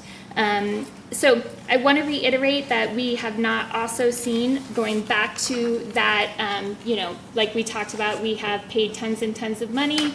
I appreciate that being said, for assessments and consultants and studies to be done, and we never utilize them. So reminding that housing study states that this area is in a growing market and not needing public assistance. Thank you. Thank you. Okay, City Manager, Megan, did you get a chance to read this? Yes, I did. Okay, City Manager. Thank you, Mayor, members of the governing body. Braxton Copley, Deputy City Manager, Rhiannon Freeman, our Director of Development and Planning, will lead us through these items. Thank you. Thank you, City Manager. The first item for your consideration is the developer agreement. So I just want to summarize the material points of the developer agreement that have been reached between city staff and the developers council. So the starting point is the resolution 9609, which basically required the negotiation by the PI committee for the payment of the forgiven specials when these properties were pulled out of the tax auction. So the developer agreement, the real estate taxes were paid to get the properties out of the auction, and that was approximately $86,000. Then what was negotiated was a payment of $2.25 per square foot, which comes out to $525,000, of which $423,000 is what the outstanding past due specials are. So $423 out of that negotiated amount of $525 would go to pay off the past due specials in their entirety. In addition, the remaining $102,000 would be used to pay down the amount of the future specials, because we plan to include those in a CID, a community improvement district, that would spread those specials out over the period of 20 years. What that does, what that would allow, then the $102,000 would pay down the principal of those bonds that would be taking out those existing specials, and then the net result of that would be that currently the specials are about $300 a month. By paying down the principal and spreading these out for 20 years, it comes out to about $185 per lot per month. So that is much more in keeping with similarly situated properties in Lawrence Bay and in other parts of town. In addition, it's contemplated that there will be an RHID. The terms of that will include that the limit for the but-for test would be a 18% equity rate of return and a 7.5% internal rate of return, which is similar to what we've seen for other RHIDs. So those are really the material terms of it. And again, the first item is the development agreement, and then from there we will go into the other ones, which include setting the hearing for the CID, as well as approving the RHID application so that can be sent on to Commerce. With that, I'll gladly stand for any questions. And I will also just mention that it was requested by a council member to provide the total amount of past due specials for all of the lots owned. This development agreement is laser focused on the 16 lots that were part of the resolution and that were originally in the tax foreclosure sale. And then council had asked for total amount of all lots owned by Mr. Klossman and entities that he controls. And that was provided prior to this meeting. Gladly stand for any questions, and we'll defer to Rhiannon and Amanda if I've missed any material items. Okay, thank you. Councilwoman Valdivia-Acala. Thank you, Mayor. Since this comes under F, which is RHID, CID, forgiveness, all of that, I'm going to be asking questions on all of it. But I want to request that this information that we receive be part of the public record so that the public can see it. And I just want to reiterate, I just want to verify that the outstanding taxes and specials by owner, which is Klossman, that it says total unpaid is $7,274,816.49. This is beyond Lawrence Bay. Is that correct? Or is this Lawrence Bay? This represents the properties owned in Lawrence Bay. So for these properties, when you get it's the general tax, the penalties, the uncollected specials, the future specials, you are looking at almost 7.3 million that he is delinquent, that is owed to the taxpayers. I do have a question. I had been looking up some information about CID and RHID, and I asked the city attorney a question earlier today that had to do with the state of Kansas Senate Bill number 17, which is the state RID that I pulled up, and comparing it to our final RHID. And I asked the city attorney if the city RHID resolution outweighed the states. And she said, and I mean, do you want me to read the city attorney, or do you want me to tell you to just say what you told me? I'm happy to repeat it. And to clarify, I was not looking at Senate Bill 17. I was looking at the state statute on the RHID. Okay. But state law, cities cannot be in conflict with particular provisions of state law, but for each individual provision of state statute, we can add supplemental terms that can be more restrictive than the state law.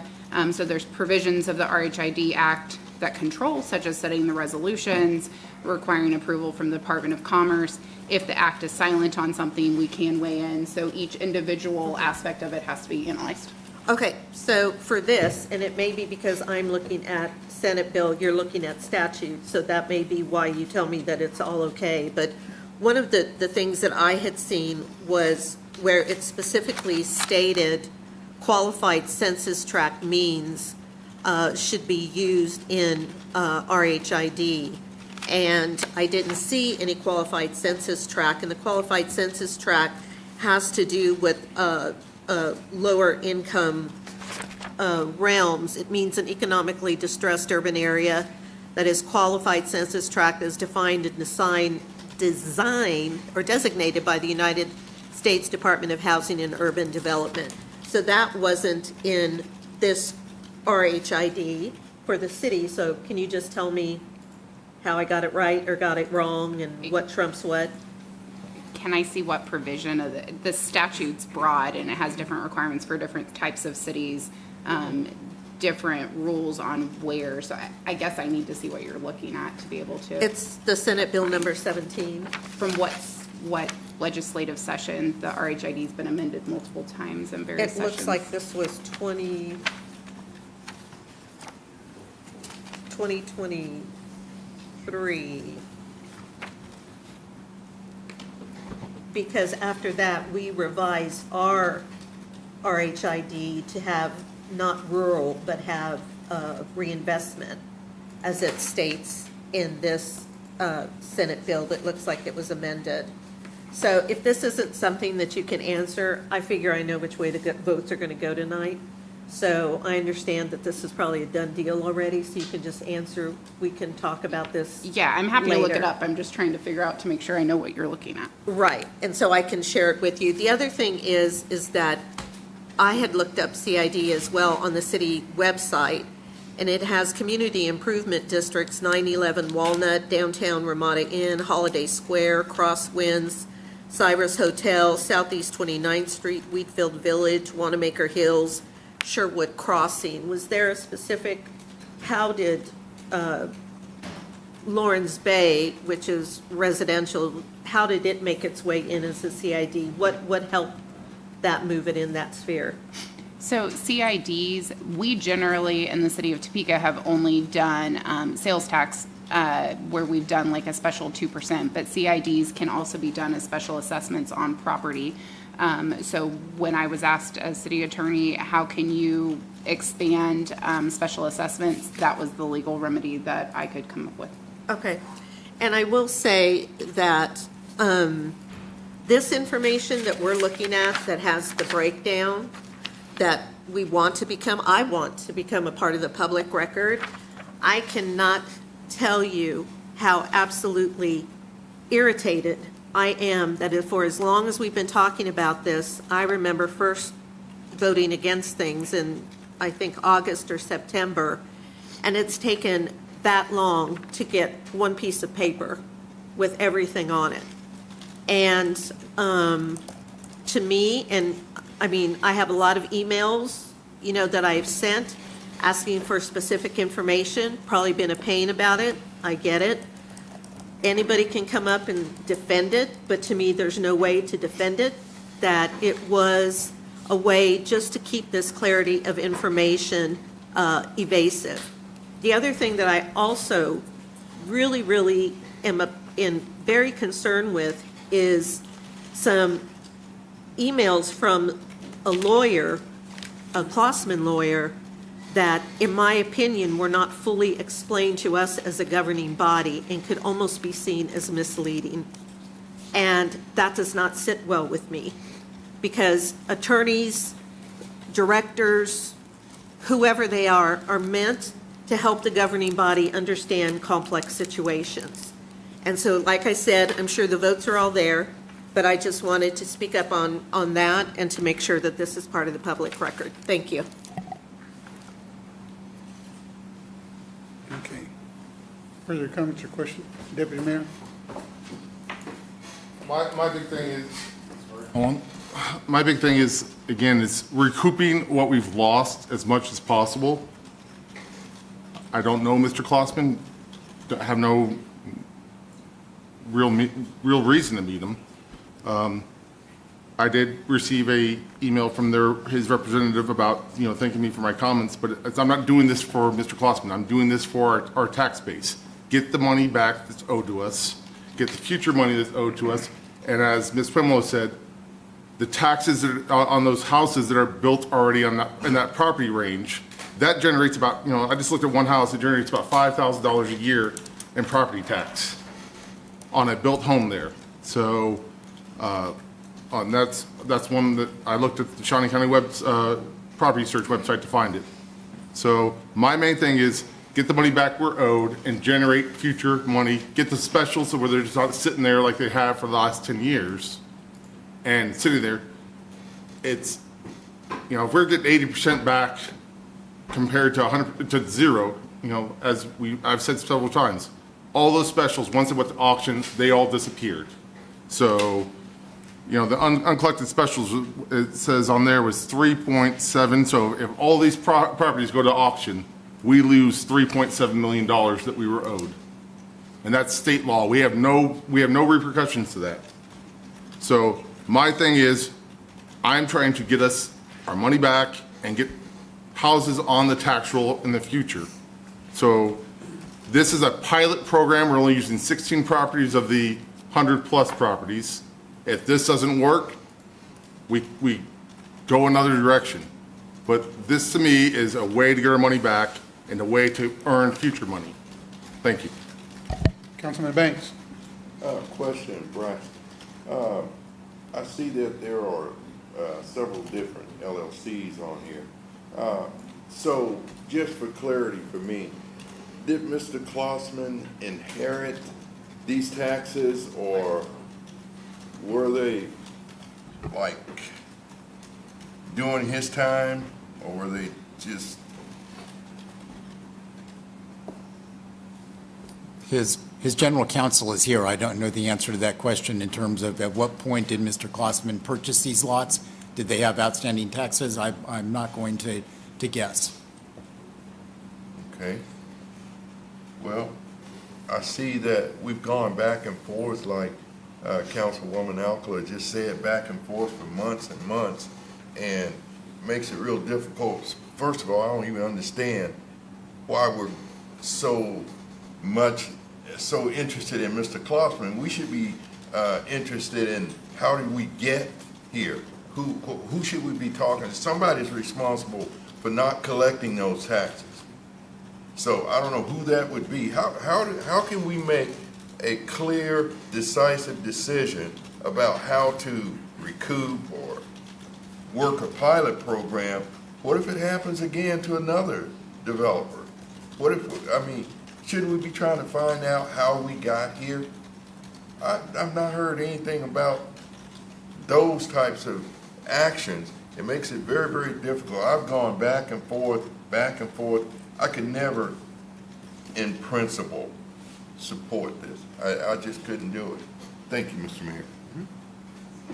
Councilwoman Hofer and then Councilman Dobler.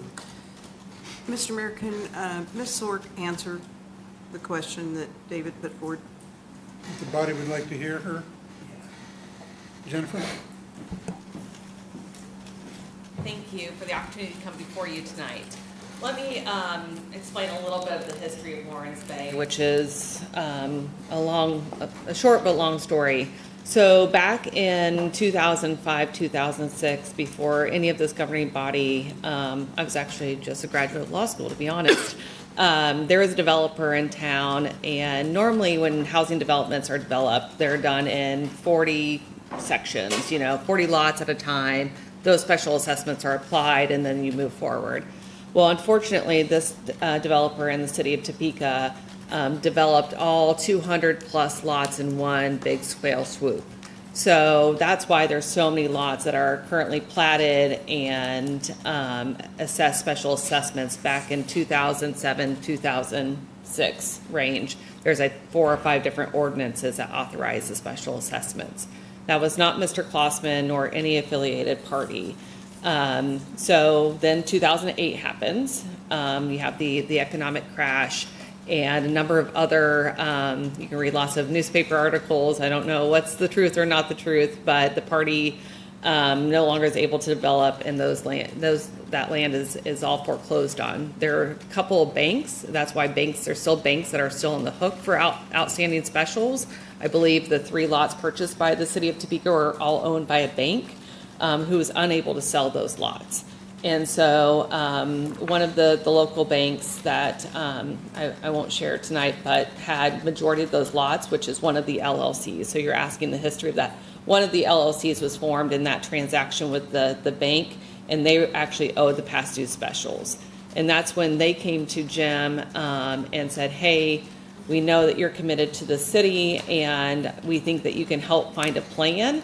So it's not, so it's a fully developed plan. And so since then, in a number of situations, I've been working on this project to help find a resolution for about 10 years, and we make progress and some changes in law and trying to get here today. So it's been a really long history. There are several lots in which were purchased outside of a bank transaction that are fully paid. There's no outstanding specials. Majority of those outstanding specials are all tied to those that were already owned by a bank who was getting some heat from regulators to get those off those books and were unable to sell in the market. So that's how we ended up here today, and continue to work through some sort of resolution. And we feel thankful for the RHID to be able to give us a tool through the statutory process to be able to make this this housing development become what it should be. Councilman Bediviacla. So I don't know who to ask this to, but when Klossman took it over, these properties, Lawrence Bay, was there any agreement that was signed that stated he was not responsible for any back taxes that were adding up by Giuliani or whoever it was that it was purchased from? No. Okay. Thank you. Councilman Dover, did you have a question? Yeah, question for Braxton. So the terms of this agreement, the city's negotiated payment of $2.25 per square foot for those 16 lots. Does that cover the $423,000 in back specials? Yes, sir, it covers that. It also allows for the difference or the excess amount to go towards payment of the principal for the future specials to get those down to a level that is commensurate with other similarly situated properties. So there's $423,000 in back specials, there's $432,000 in future specials, if we're able to get these three items passed, we will get the 423,000, and there will be provisions for payment, partial payment now, and the rest of it in the future for the future specials. Is that correct? To clarify, if we get these passed, the developer will put the money into escrow, Right. and then there are several additional subsequent steps that have to happen in terms of Commerce approving the RHID, the but-for test, city having to approve it. But once we get through all of those steps, then yes, city will be able to take the money out of escrow and make those payments. And if these do not pass tonight, does the city get any money? No, the term of the agreement is if we can't, the term of the resolution was that if we can't reach an agreement, then the city will not get any money, but the city will get the 16 lots that will go into the land bank. Thank you. You know, this is a complicated issue. It's had a lot of discussion, and it needs a lot of discussion because it is complicated. Councilman Banks, you asked how we got here. Part of the reason we got here is because this property sat out there for many, many years with back specials and taxes, and the only mechanism to collect those is for the county to put them up for tax sales. And for whatever reason, the county didn't do that for a lot of years. And so those continued to build up. And then 2 years ago, the county put 22 lots, I believe, up for tax sale. Those sold. Some people paid $200 or $300 a lot. I think it was an average of $1,000 a lot. So out of 22 lots, $22,000 plus or minus was collected. The city only got a portion of that, just our portion. The school districts and the county, whatever, got the rest of it.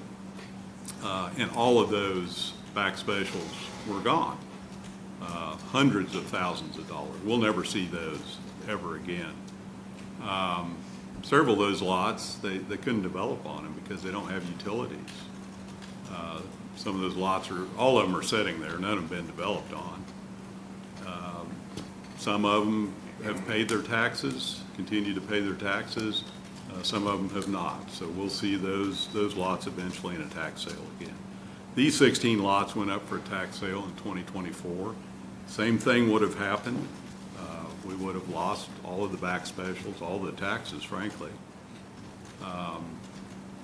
Is this a perfect resolution to that? Absolutely not. I mean, I agree. Looking at a number of $7.2 million in back taxes, we should not be here. It is, however, it's a problem that had many contributors. The city of Topeka was a contributor prior to 2008. As somebody mentioned, typically we do 20, 30 lot subdivisions. The developer at that time was forced to do a 200 plus lot development, build the streets, build the water lines, build the sewer lines, put them all on specials. Nobody knew that 2008 was going to happen, but it's symptomatic of why 2008 happened. A developer that was overextended, ambitions of a lot of development on the part of planning staff at that time, and nobody really that's part of that now. The county should have started foreclosing on those lots a long time ago, and that would have hopefully cut down on the amount that we're now facing. So a lot of parties to this. What does this offer us? I mean, you can look at the top part of this sheet that was passed out and clench your fist, I guess, over the $7.2 million that's owed or the $3.7 in uncollected specials. Or we can focus on the fact that we have an opportunity to give the taxpayers of this city $423,000 or $0. I mean, we can be upset about it, but the simple fact is $423,000 tax dollars to the city of Topeka or $0. To paraphrase a former mayor, we can get something or we can get nothing. And that's what's in front of us. Thank you, Mr. Mayor. Further comment? I appreciate the discussion that's come back because I think this is a point for us to make a pivotal decision. And it's pivotal because with the explanation of where we got, there's no denying our situation. So this is our opportunity to change that situation in some way. I agreed that it's not probably the best solution, but this is the closest I've ever seen the governing body, before us even, come to some close resolution to start making, I don't want to say amends, but making the best of what we have right now, and moving forward with a better intention and purpose on how these come about. It's good to mention that with all the contributors, including the opportunity for the county to have put some of these up for foreclosure on sales tax, for sales tax, it would have been helpful, not just to the city, but to the county as well. But I think we need to do our part. I'm not sure about whether the votes are here or whether or not, as stated that it's a done deal, because you can hear the frustration with the council members of going back and forth of where they land. So it's an important decision, and I hope that we've taken everyone's concerns into serious consideration as we make our vote. So, Councilwoman Valdivia. Thank you, Mayor. I would say, if this wouldn't pass, there would be 16 lots that would go to the land bank, so that's not a total loss. And I would also say that the history of this city, unless some real change happens, is players are going to play. The players are going to play, and the rest of us sit here and watch. And that's the way it has been from seeing votes that have happened in other sectors of this community for development. It's the same individuals, the ones that are the movers and shakers in this city, that can bend ears and can bend whatever it is that they want. So my constituents just aren't for that. So thank you. Councilman Dover. Motion to approve by Councilman Dover. Deputy Mayor, did you have something? I second. A second. Okay. Motion and seconded. You call the roll, please. Councilmember Hofer, Yes. Mayor Padilla, Yes. Hiller, Yes. Valdivia Akala, No. Ortiz, Yes. Banks, No. Kell, Yes. Miller, Dobler, Yes. and Duncan. Yes. We have 7 yes, the motion carries. Okay.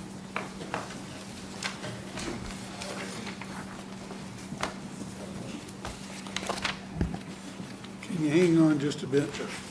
I want to make sure that we move forward with the next 3 items. Then we'll consider a break. It's not big enough. Move on to 5G, Madam Clerk. G is a resolution introduced by City Manager Dr. Robert M. Perez, making certain findings pursuant to the Kansas Reinvestment Housing Incentive District Act with regard to an application submitted by LB Lots LLC to establish a reinvestment housing incentive district, and requesting that the Secretary of Commerce review the resolution and advise the governing body. City Manager. Thank you, Mayor, members of the governing body. Braxton Copley, Deputy City Manager, Rhiannon Freeman, Director of Planning and Development, will lead us through this item. This item is the first step towards the RHID, and that is basically to approve the application and then to send it to Commerce.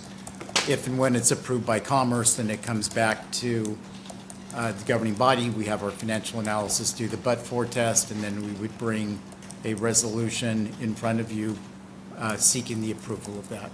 And defer to Rhiannon and Amanda if I have not adequately covered what this item is. City Attorney, did you have something? Okay. Any questions for Mr. Copley? Seeing none, motion to approve by Councilman Dobler. Is there a second? Second by Deputy Mayor. If you call the roll, please. Mayor Padilla, Yes. Councilmember Hiller, Yes. Valdivia Akala, No. Ortiz, Yes. Banks, No. Kell, Yes. Miller, Dobler, Yes. Duncan, Yes. and Hofer. Yes. We have 7 yes, the motion carries. Okay. Move on to action item 5H. Madam Clerk? H is a resolution calling and providing for the giving of notice of a public hearing on the advisability of creating a community improvement district in the city of Topeka, Kansas, and undertaking and financing of certain community improvement district projects therein, and providing for the giving of notice of said hearing, Lawrence Bay Community Improvement District. Mr. City Manager? Thank you, Mayor and members of the governing body. Braxton Copley, Deputy City Manager, and Rhiannon Freeman, Director of Planning and Development Services, will lead us to this item. This item is to set the public hearing for the Community Investment District. So again, this is the first step of many steps relative to the creation of the CID. Again, the purpose of the CID would be to allow for those bonds to be issued to take out the existing remaining specials, and then for the new specials to be put into the CID to allow those to be spread out over a 20-year period to make the payments more commensurate with similarly situated properties. Happy to stand for any questions. Questions for Braxton? Seeing none, is there a motion? Motion to approve by Councilman Dobler. Is there a second? Second by Councilwoman Ortiz. If you'll call the roll, please. Councilmember Hiller, Yes. Valdivia Akala, No. Ortiz, Yes. Banks, No. Kell, Yes. Miller, Dobler, Yes. Duncan, No. Hofer, Yes. and Mayor Padilla. Yes. We have 6 yes, the motion carries. Okay, thank you. Move on to item 5A. Madam Clerk? Okay. I is a resolution introduced by City Manager Dr. Robert M. Perez, providing notice that the city is considering establishing a reinvestment housing incentive district for the Union at Tower District, adopting a plan for the development of housing and public facilities in the proposed RHID, and establishing of the date and time of a public hearing. The voting, ignore that part, never mind. City Manager? Thank you, Mayor and members of the governing body. Braxton Copley, Deputy City Manager, and Rhiannon Freeman, Director of Planning and Development Services, will lead us to this item. Thank you. So tonight, we are seeking approval of a resolution that would allow us to set a public hearing for April 1st to come before you and present a development agreement and a plan for the Union Development Holdings LLC RHID in downtown Topeka. Happy to stand for any questions. Okay. Any questions for Rhiannon or Braxton? Is there a motion to approve? Councilwoman Hiller. Motion to approve. Motion to approve by Councilwoman Hiller. Second? Second by Councilman Dobler. If you call the roll, please. Councilmember Valdivia Akala, Yes. Ortiz, Yes. Banks, Yes. Kell, Yes. Miller, Dobler, Yes. Duncan, Yes. Hofer, Yes. Mayor Padilla, Yes. and Hiller. Yes. We have 9 yes, the motion carries. Thank you.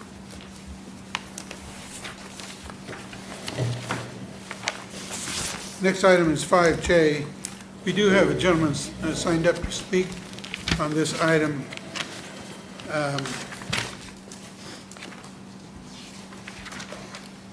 Mr. Ty Drago.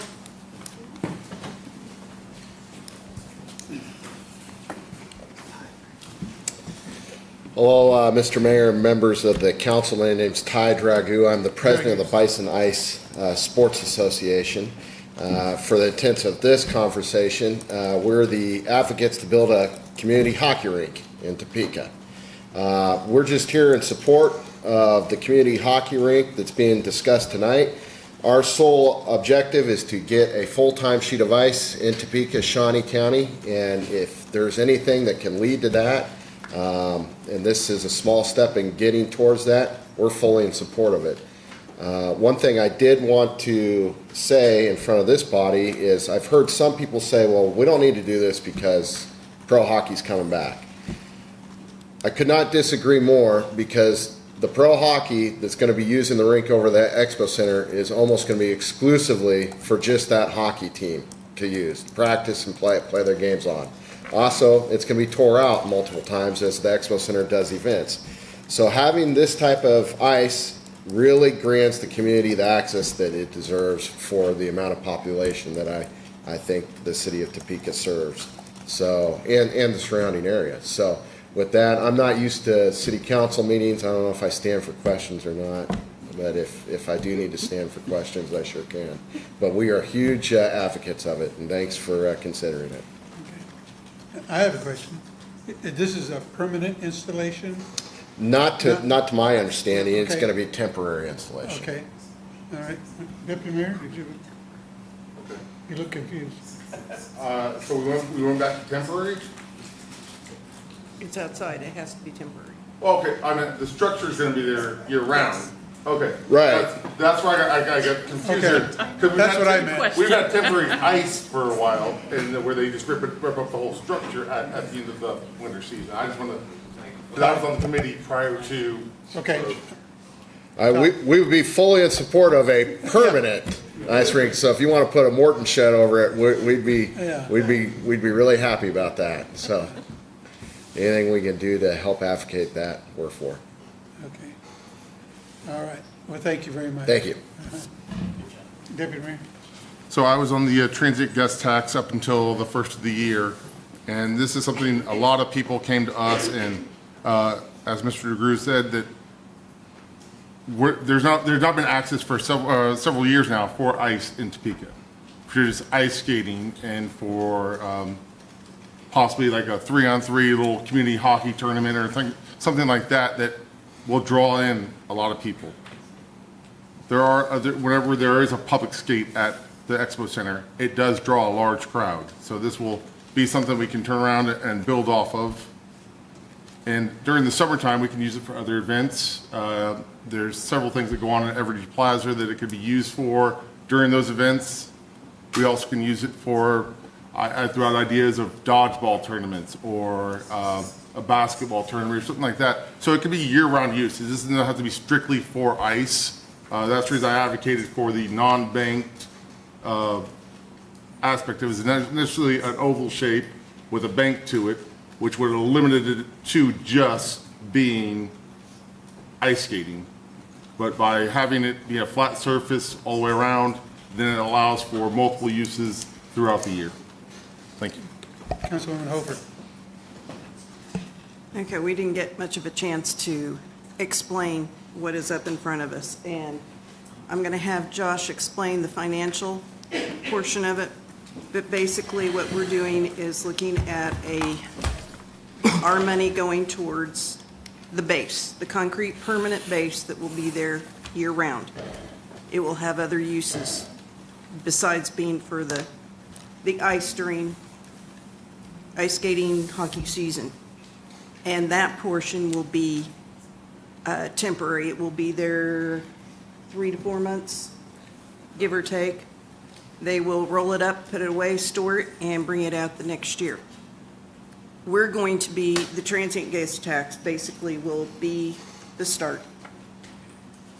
And then the Downtown Advisory Board will raise the money for the rest of it. But Josh, go ahead and explain transient. Yeah, thanks, Councilwoman. So just as a reminder, we have a 7% transient guest tax rate, and one of those percents goes towards 4 organizations. So they were Constitutional Hall, RHID Plaza, and Jayhawk Theater, and Evel Knievel. Evel Knievel departed in 2021, I think.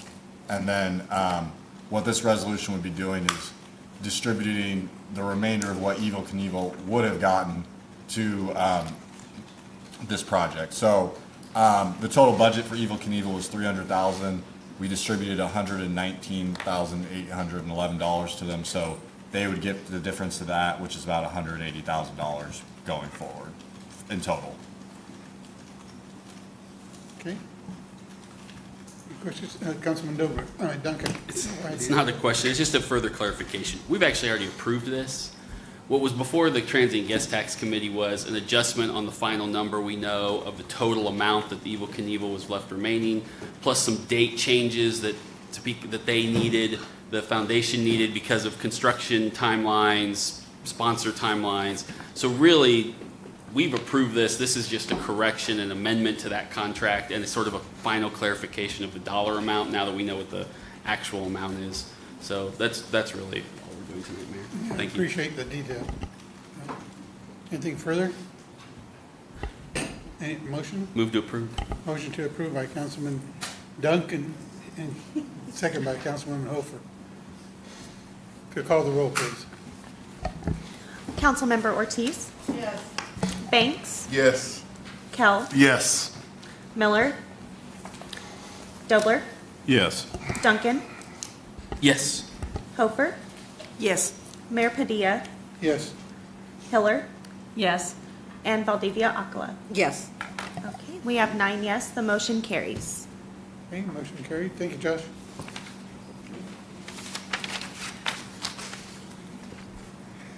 Okay, move on to action item 5K. Madam Clerk. K is a resolution introduced by the council members Duncan, Valdivia Aquila, and Hofer as the Transient Guest Tax Committee to disperse transient guest tax funding from the 1% increment dedicated to Sunflower Sports Association to the Sunflower Sports Association.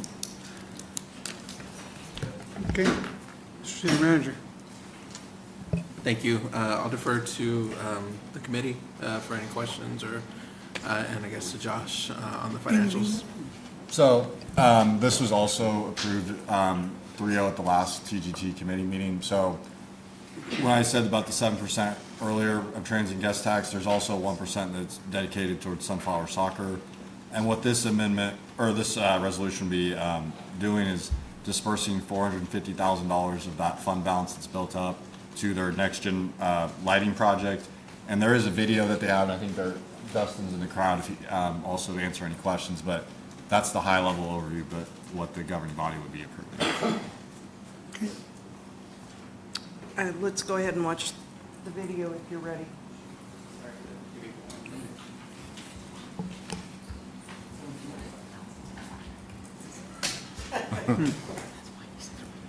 That timeout isn't so bad, is it? You're plain clothes.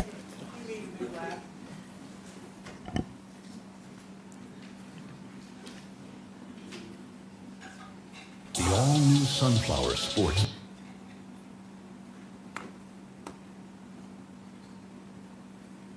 The all-new Sunflower Sports Association complex is building more fields with more possibilities right here in Topeka.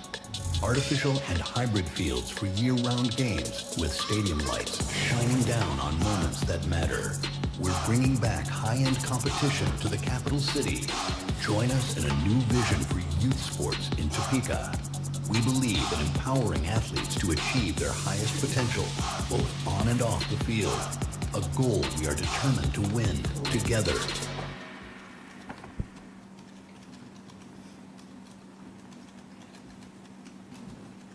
Can I take it? Okay, Sunflower Sports gets the 1%. Currently, they have a little over 700,000 in their account. Correct. And the first 237,000, I believe, every year goes towards their repayment of the infrastructure. So it's about 274 for the special assessments, and those special assessments last year, or the last year, those payments are next year. They have not done anything out there with the transient guest tax money since 2019. Yeah, for a turf project, and then the last disbursement before that was in 2015 for paying the sanitary sewer line. So this is asking for money to pay for their lights so they can have nighttime sports out there now, and it's for security in the parking lot. We got a quote, 2 quotes for lighting, and to do the maximum lighting is about $441,000. They have $450,000 available. We feel like it's a good investment. They can expand what they're doing and hopefully get more of the Topeka kids that play out there to come back and actually play there and have more events, increase the time they can be out there playing for, say, the Governor's Cup, any of their special tournaments.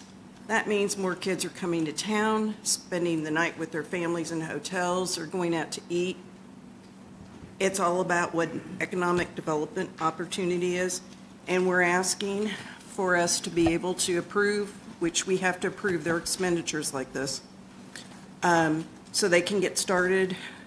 The lights keep going up in price, and they would like to get them ordered so they can get them in, I believe, by fall. Yeah, by fall. So they can start offering more night events this fall. So I don't know if it's the appropriate time, but I would like to move for approval. It is the appropriate time. Motion to approve. Second. Second by Councilwoman Ortiz. Okay, Valdivia, kind of spread it around. Fight it out in the parking lot. Councilwoman Hiller? Just a short comment. We've talked about some things that went wrong earlier this evening, but if I recall correctly, the goal of putting lighting in was part of their original proposal when this transient guest tax overall allocation was made in the first place. And then they got worried that there wouldn't be enough money, and so they cut some things out. So it's nice to me to see that it started with the sanitary sewer, which is not too much fun, right? And then the turf, and to get to this point where they're ready and the money is there to do this is a good thing. Okay. Councilwoman Ortiz? Who's here from the Sunflower Soccer? Can you come forward, please?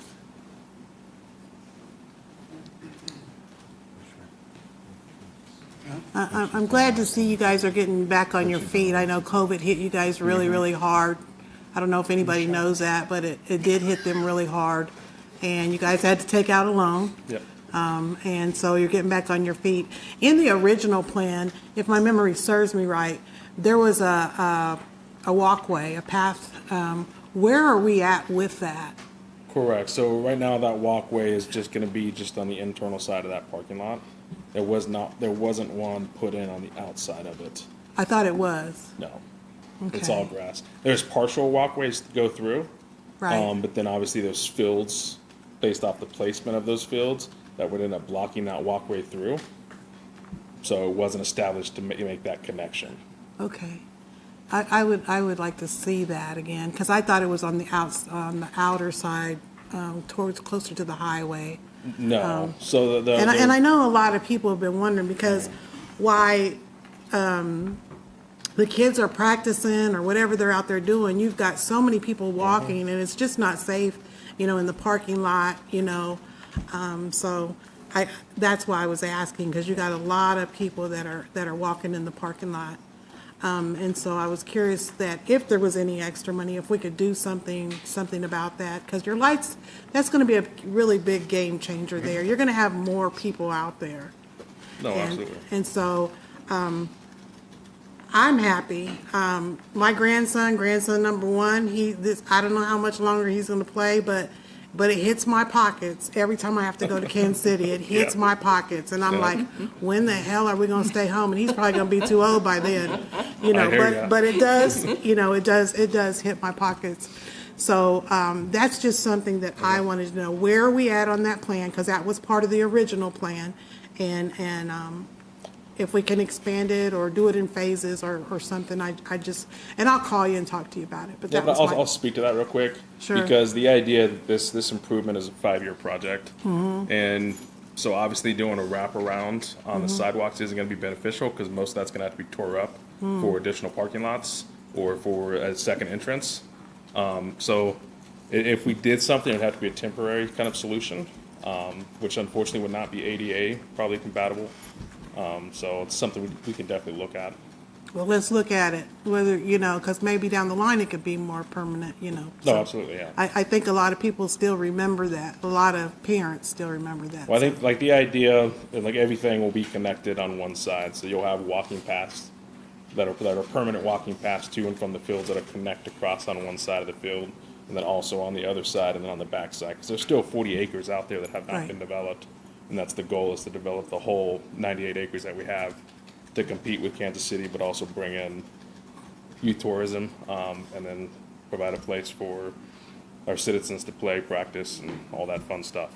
And when I go to Kansas City, I see people walking around the whole complex. The parents are out there walking before or after the game, so. I hear you, trust me. You got to get it in. Thank you. Perfect, thank you. So that's one thing, Mr. Mayor. And another thing is, I think it was last year I reported, this has nothing to do with you. I had reported the street right there in front of that. I think, Braxton, do you remember that? The street was crumbling and we went out and we patched it. When is that going to be done? Because it's terrible. It is terrible. It's right when you pull out of the driveway and go right to get on I-70 or 75? Both. What is it? 75? It's terrible. Hello, is anybody there? He's looking. Can you mark that on your little notebook there? And I will add it to my list. well, Thank you. it should already be added because they went out and they dug out a part and they filled it in, but it's still, the lines are off. You go and you're merging in the other line. I thought it was county until I turned it in, and I can't believe no parents or anybody turned it in. But Yep. can we look at that stretch to make sure, and also, when you're getting on, would you say 70 or 75? And then you go to the There's interstate. huge potholes. Yeah. Thank you. We talked about potholes today. Thank you. Thank you, Mr. Mayor. Deputy Mayor and then Councilwoman Hofer. One thing that changed, I'm thinking about 6 months or a year ago, it is now the Sunflower Sports Association, no longer the Soccer Association. And it's, they're looking at ideas of possibly expanding not just soccer, but other things that may fit in that footprint that we can try to attract to Topeka to drive that hotel still. And one idea I threw out, because it's becoming very big in the Midwest, is looking into lacrosse and maybe trying to figure out a way to host a tournament from teams in Omaha, Lincoln, Wichita, Kansas City, and bring them to Topeka and use those fields. And with the additional lights, you can take it even further into the night than you were able to before. So I think with the change in the name and change of mindset on that, it's going to really expand on what they're able to do out there. Yes, it is. Councilwoman Hofer. I was just going to have Dustin say a little bit more about their expansion, but we're kind of hoping this will jumpstart their fundraising for their Next Gen campaign, which is going to add fields. They've already added flag football for the spring. It's going to add more parking. And Yep, so overall, kind of the scope of the project is turf fields with lights. But another aspect of that is something that's not in the United States yet, or at least on the scale that we have, is hybrid fields, which are very popular overseas, which a lot of those companies are now moving over to America because of the FIFA World Cup. Because in FIFA, you're not allowed to play on turf fields. It has to be grass or hybrid. So that'll give us another advantage to market for regional events or even national events. And then we'll have a second entrance, we'll have an inclusive playground, and then an inclusive soccer field that's just for those, and then additional parking, which is huge, and then lights for extended play throughout the morning and night. thank you. Council Deputy Mayor. Can I get you one more time real quick? Yes. You're talking about inclusive, is that for special needs field or? Yes, so Okay, cool. Sunflower Soccer established the first top soccer program in the state of Kansas So we're basically just kind of building on that. Our director, Mallory Lafarge, who's a Topeka citizen now, has kind of taken that role at the state level too. So we've helped kind of grow that program into Wichita, to Lawrence, and now I think there's 2 or 3 programs in Kansas City that are all established under how we run our top soccer program. Currently, there's nothing set aside for top soccer or safe fields, especially for those in the wheelchairs. Obviously, on grass is not the most convenient, so this will give them that smooth playing surface for them to at least get out there and experience that sport. Thank you. Yep. Checking. Any more? I'm good now. Thank you. Am I? You're good. Good. All right, perfect. You're Thank you. putting your steps in. Okay. We have this resolution. Is there a motion to approve? Oh, wait. Okay, I've lost track. Call the roll, please. Councilmember Banks, Yes. Kell, Yes. Miller, Dobler, Yes. Duncan, Yes. Hofer, Yes. Mayor Padilla, Yes. Keller, Yes. Valdivia Akla, Yes. Ortiz. Yes. Okay, we have 9 yes, the motion carries. Okay, thank you. Move on to the non-action items. Madam Clerk? 6A is a discussion of a revised contract with PARS for the operation of the Safe Streets program. City Manager. Thank you. Mayor and members of the governing body, Josh McInerney, our Budget and Financial Division Director, will lead us through this item. Thanks, City Manager. So PARS gave a presentation back on January 14th, and under the current agreement, they were no longer planning on doing National Line Out. So we've worked with PARS, and they're here to give a short presentation, and I'll get up so you guys can sit down, to where we have a revised contract from $61,000 back to down to $45,750. Now, this is all this, the $61,000 was already approved during the budget process, and so it just hasn't been dispersed to them for 25. So when the 25 budget is approved, we've already assumed that we were giving dispersed PARS that $61,000. So it's been budgeted for, it's there, and so tonight's just a quick presentation to keep the governing body in the loop, because terms of the contract have changed, and so we wanted to keep the governing body in the loop on that. So I'll get up. Okay. Thanks.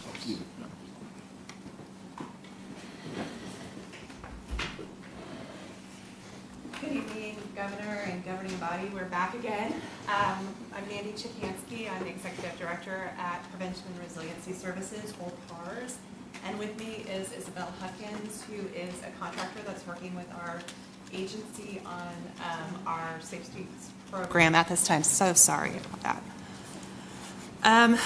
We brought a little presentation to you today to just kind of remind you what we were talking about when we were here on January 14th. Which was our initiative that we've been working on to kind of revitalize and come up with a new innovative way to address some of the challenges that are going on in our community. And we started with the concept of block talks.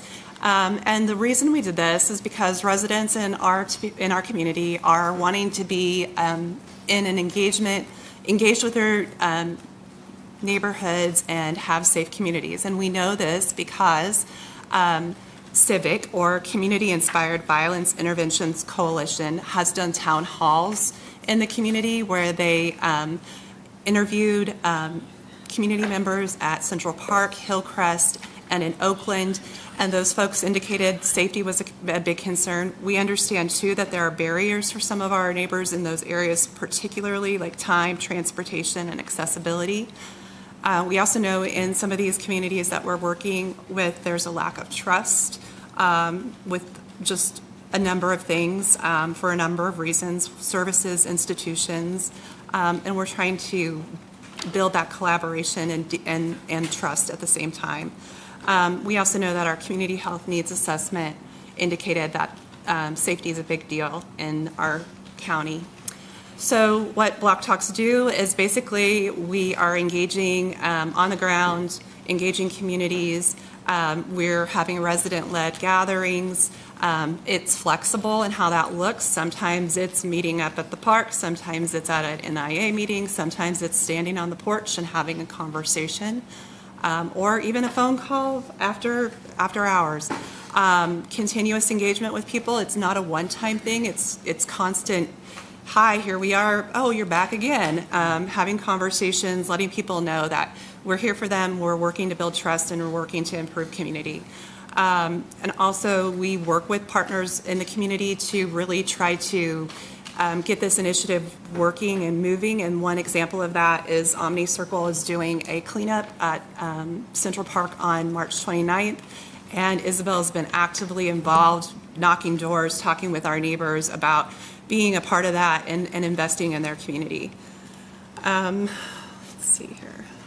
So there's a lot of ways that we can measure success and impact, and these are just some of the ideas that we have come up with. We've also had some additional discussions since this presentation was sent in with a new member of my staff with some background in community psychology, who has given us some ideas for other metrics that we could be looking at, and we will be considering moving forward with this initiative if approved. Again, like there's several ideas here that could be discussed, and I don't need to read all of those to you, but I can talk to them if you'd like me to. Here's our revised budget, which is really primarily focused on covering time of individuals to be out doing this work in the community.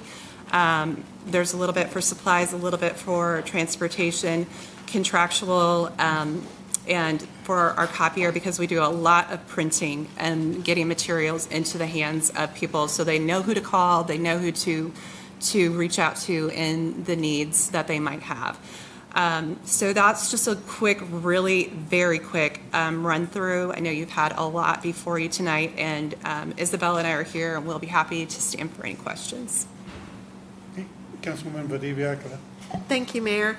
I just want to say kudos to you. I know that, there's been a lot going on back and forth with having to, relook at things and redo things, and you were trying to follow the chain of command, and, it's been really helpful to have the, when we had talks with Josh and, trying to get it all straightened out.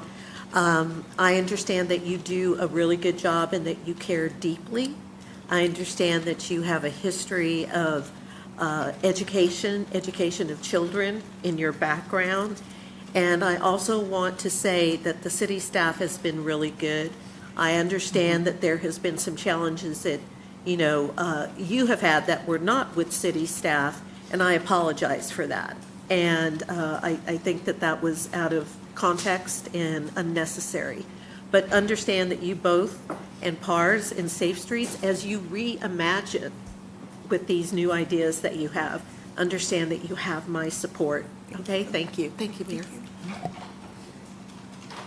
Any other comments, questions for Mandy? No?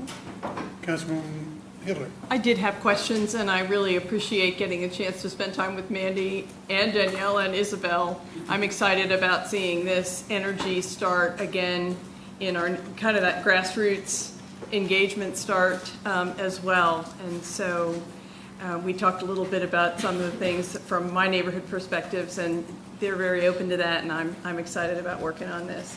Thank you. Seeing nothing further, thank you very much. Thank you. And thank you for your work. Thank you. Back to you. Okay. No other action items. We're at public comment. Where's my list? There it is. First on my list is Paul Lastly. Paul Lastly.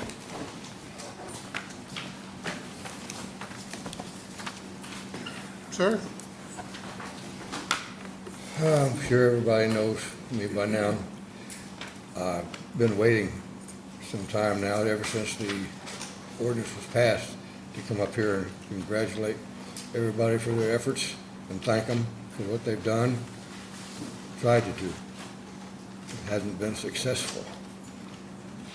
The problem we've had is that this new scum, Eric Yon out of California, the one that wasn't allowed to do business in Lawrence, was able to slip under the former owner out of Nebraska, what we call the LLC shuffle, and worm his way in and get this property. He has fought this ordinance tooth and nail, and especially me, since I was awarded compensation for damages and on his watch, and he hasn't paid any of it. The narrative has changed as far as the ordinance goes. They have changed. When I asked about what was going to be done with the rest of the problem trees, I was told it was already settled, that they had reached an agreement with the owner and the well nets, which was the second tree service to come in there and try to fix the problem. They did a pretty good job up until I went to court with the landlord. Then everything changed. When I was told that the so-called experts with the tree company had satisfied the needs of the code compliance, and so when I tried to get a hold of code compliance, and they would not return my phone calls. So I went there yesterday morning, and I told him Friday that I was hoping to meet the supervisor, and instead I was met outside on the sidewalk, and they didn't want me to go in there and see him. It was some guy named of Carlos, and so he said that it was a done deal, and he didn't know anything about the forest keepers that had come in there afterwards and did some tree trimming and removal, and then but they didn't get all the maples, the ones that are the worst of the worst, and they, instead of following the ordinance, which states that problem trees should be removed and or trimmed to a safe height, this last tree service came in and removed the ones that have been topped. The elms are the only ones that are suitable for topping, where they would be a safe height for a long time. We had some in the middle, in between the roads, where the kids played, and had their Easter egg hunts and our horseshoe tournaments and stuff. Them trees they took out, which didn't affect anything as far as safety. It was in the middle of the lot, so they took them out first. And those trees that had been topped, those elms that had been topped, had provided shade for 11 years after being topped. These trees were 60 years old then. Now they're saying that the tree service experts that had come in and satisfied the ordinance had deemed these trees that are left as they went to a whole new process where they just communicating with the landlord, and Would you like some more time, sir? Pardon? Would you like some more time? Yes, sir. Just give me an opportunity, just real quickly. Give you an additional 2 minutes. All those in favor say aye. Aye. Any opposed? Go ahead, sir. What they were saying was that the landlord had contacted them repeatedly and was more interested in the paperwork, how they decided what was dangerous and what wasn't, rather than the fact that those were trees that were planted 60-some years ago that it should never have been in a trailer park and would never be put in a trailer park today. And in the beginning, it was agreed that once those dangerous trees were out, and which is maples, that then we could start ordering the trees like they have around Walmart and up and down the city streets that today that don't get a great height and don't pose a problem. And those are the kind of trees that they're putting in the modern trailer parks. We can't do that. And these maples and the elms that are left are still interfering with the utilities, the sewers and water lines. And that was another reason why we wanted them out of there. But the main reason was that I've suffered so much monetarily as from the wind damage of those overgrown maples, which you've taken pictures of them many times. And then I think the worst one was when an elm that was rotten almost killed my grandson. You all came out and took pictures of that. And once the ordinance was passed, I'm thinking that it's going to be a done deal. We can start resting at night. And now the storm period is coming on us again, and I've got a maple that's over 100 feet tall, straight up. You can't top them, you can't trim them because they just shoot right back up. But the elms can be, and the ones that they had trimmed and topped, this forest keepers, they came in and took them out. So no explanation there. And WellNets, the ones that had been contracted and supposedly satisfied the code compliance, didn't know anything about who these forest keepers were or what they had done. They did yesterday morning. He had no idea, and so he gave me the address to WellNets, and I went to see them right after that. And he brings up this paper on the screen like this, showing how he was satisfying the needs of the landlord. Sir, I hate to cut you short, but I need to be consistent in how we allot time. So if you can summarize your comments. I will put my 40 years of tree service up against any of them and show to perfectly that these maples have to go. They cannot stay. They will always be a danger. And the one that's left next to my trailer is a prime example. It has already destroyed windshields almost every year. Well, last year for sure. And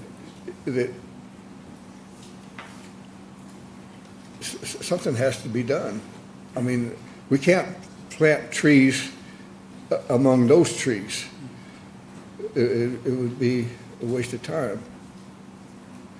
And somebody needs to make them follow the ordinance, not follow the landlord's wishes.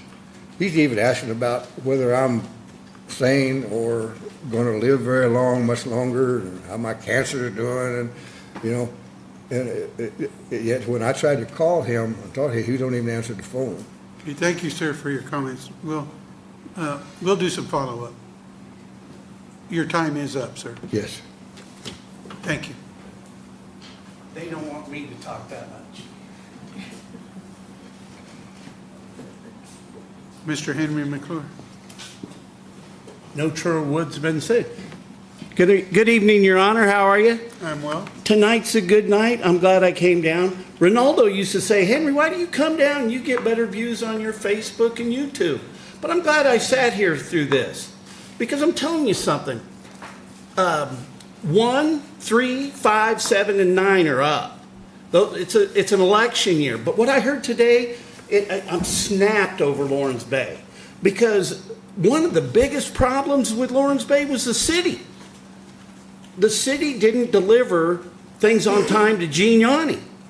And Core First, he was paying Core First off all his sales. If he would have just paid him off what his contract said, Gene was actually trying to live up to a good deal.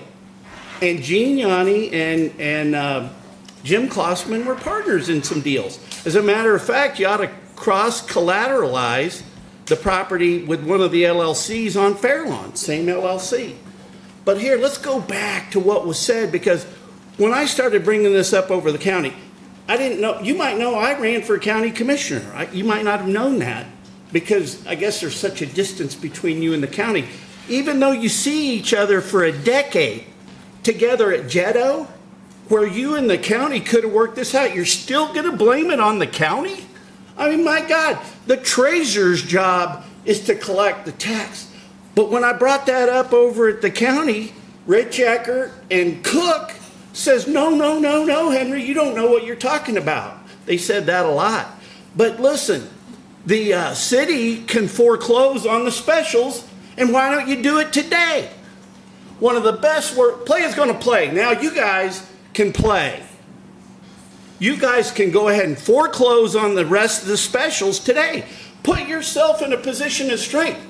The specials have been paid by the taxpayers. The bonds are current. Why don't you let another guy have a chance?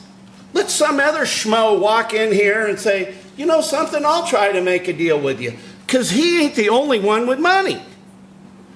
Here, this is the best one. I had to write it down, had to borrow a pen. It is time for the people to have a voice. Oh my God, it is time. And so why don't we let the citizens decide who gets to develop the rest of the lots? Why don't you sue the guy, because it's in your realm?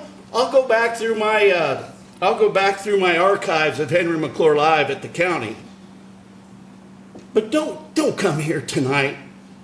It's a good deal. Actually, Jim made a fair deal with you guys, and you guys are going to come out okay. And actually, the CID component of that was actually the most creative. But he shouldn't just be the only guy that you get a deal with. Oh, boy, this is good. Getting this all out. But I'm serious. Foreclose on the rest of the specials. Because what's going to happen is we're going to start adding it all up. You know, you've let this go on for a decade, that's $7 million. You give Cody Foster $9.2 million for AT&T failed project. There's a whole list of stuff that is wrong with this community, and you've got to get it out first. I mean, that's the best way to recovery. I want to end early because I never want to ask you for anything around this joint. Time or money. Because deals should stand on their own. Hey, thanks for helping Jimbo. That was a good deal. The CID was the most important part. And don't make the residents put a little sign on their door that said, I got CID money. Okay. That's the last person signed up for public comment. There is no need for an executive session this evening. We'll move to announcements. Madam Clerk.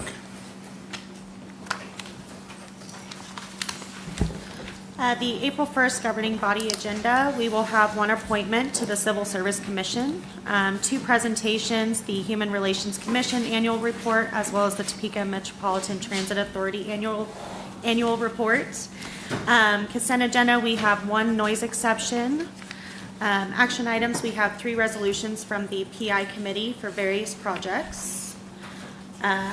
We also have item D, we have an approval of an agreement between the City of Topeka and PARS for the operation of Safe Streets program. Also have a resolution setting public hearing date for the Union at Tower District RHID.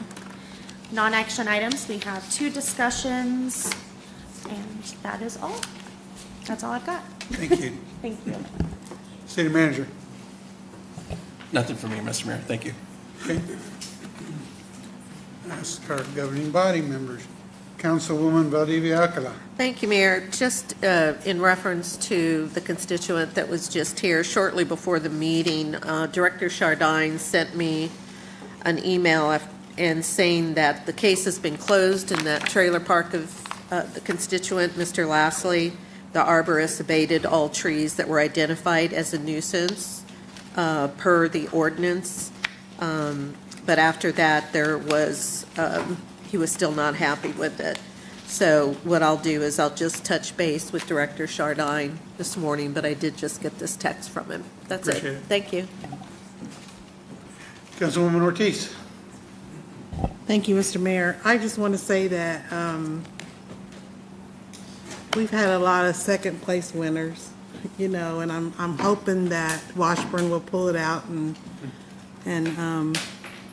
when I think about high school and middle school sports, I have to really give them credit because they have to keep a grade point average, they have to carry a full load, and on top of that, they have to be a youngster trying to figure it all out. So, I was really hoping Highland Park would make it through, but they didn't. I was hoping the Hayden girls would make it through, but they didn't. Seaman, so we had a lot of seconds and a lot of name recognition out there, and I think that's very, very important. I also wanted to say it's kind of crazy when I look at my constituents, and I had another constituent that passed away on 8th and Branner, and Jimmy Lee was a pillar in the neighborhood for all the kids. Didn't matter who you were. Back in our era, when I was a little bit younger, and I'm not going to say how much younger, the people on the block, they also would spank you or, chastise you, and we just don't have enough of that around anymore. But you knew that you were loved, and she was one of those people, very, very classy people that loved all the neighborhood kids. So I'd like to send my condolences out to her family as well, and hopefully Washburn will pull it through for us. Thank you, Mr. Mayor. Councilman Banks. Thank you, nothing, Mr. Mayor. Okay. Deputy Mayor. Well, if you're worried about Washburn, if you want to know, cover your ears, because I'm about to tell you. They thumped MSU Moorhead by 28 points. It just ended about 5 minutes ago. So they're moving on to Evansville, Indiana for the Elite Eight. That's good. So it's going to be some tough competition because there's a lot of 1 and 2 seeds in in each region left. So it's going to be a tough road ahead, but Coach Ballard's doing a great job, and then the men there are doing a great job representing Washburn University. Next, our media's got to do a better job. The headlines that they're posting are just clickbait. And I just saw one just now that is pretty much saying almost that we're giving Jim Klossman all this stuff by the headline. Not true. We are recouping what we are owed. We're working with the developer to try to get better for our city. Happened earlier with the land bank. Get the land bank up and running, all of a sudden, by their headline, we didn't do enough. You got to quit with this gotcha journalism. It is aggravating to have to re-explain ourselves over and over and over again just because your headline, and that's all people want to talk about is the headline. They don't get in and read the articles, and it makes it very difficult for us to do our jobs when we're having to fight against these headlines that aren't necessarily true. And then twice tonight it was brought up that it is election season. I'm not worried about my vote on if my vote does not reflect me getting reelected. My vote is for what's best for the city, what's best for the 5th district, what's best for the area. And if that gets me losing my seat, I can at least walk out with my head held high that I knew I did what I thought was best for Topeka. I'm not going to bow down because someone sits there and says it's election season, and I need to watch what I'm doing because it's election season. I'm going to do what's right, what I feel is right for Topeka, what I get told by the constituents and other citizens in the city, what's right for Topeka. And sometimes we have to make a bad decision, take the choices of 2 bad decisions and make a choice off one of them. Unfortunately, that's what we signed up for, and we have to do sometimes. But I'm never going to just go with the safe decision just because it's election season. Thank you, Mr. Mayor. Councilman Dobler. Nothing, Mr. Mayor. Councilman Duncan. Nothing, Mayor. Thank you. Councilwoman Hofer. Nothing tonight. Councilwoman Hiller. Yikes. Well, I just have 3 short things. One, the parade was fun. Councilman Dobler, or Duncan and I had a great time. The mayor was in the float behind us. Dobler was on the float too. So it was fun. It was incredibly long again, but it's probably the best participation with the downtown merchants engaged that I've ever seen, and I know they're working on that. So kudos to everybody that was involved in the parade. I promised Central Park NIA I would mention again that their cleanup is on the 29th, and people who live there are welcome to check in. It sounds like Isabel's helping with that. Omni Circle is helping as well. So whether you live there or whether you just want to go help out, Central Park will be busy starting at 8 o'clock in the morning on Saturday the 29th. And last but not least, some work has been going on for the last more than a year, I think, and some wanted to alert people that the artist exhibit, Reclaiming Home, Remembering the Topeka Bottoms, will open at Arts Connect on First Friday, April the 4th. And so from 5:30 to 8:30, you can meet the artist and see the art exhibit about the bottoms. And then there is also a film that will debut the next afternoon at Brown v. Board from 2 to 4. So a lot of people have either known that story and wanted to see it retold, or wanted to learn, and particularly at this time when we're tearing up Polk Quincy to go through that same space. It's bittersweet timing, but it's available. Thank you. Thank you. Okay. There's no further business. I think plenty has been said tonight, so I won't add to it. No further business coming before this body. This meeting is adjourned.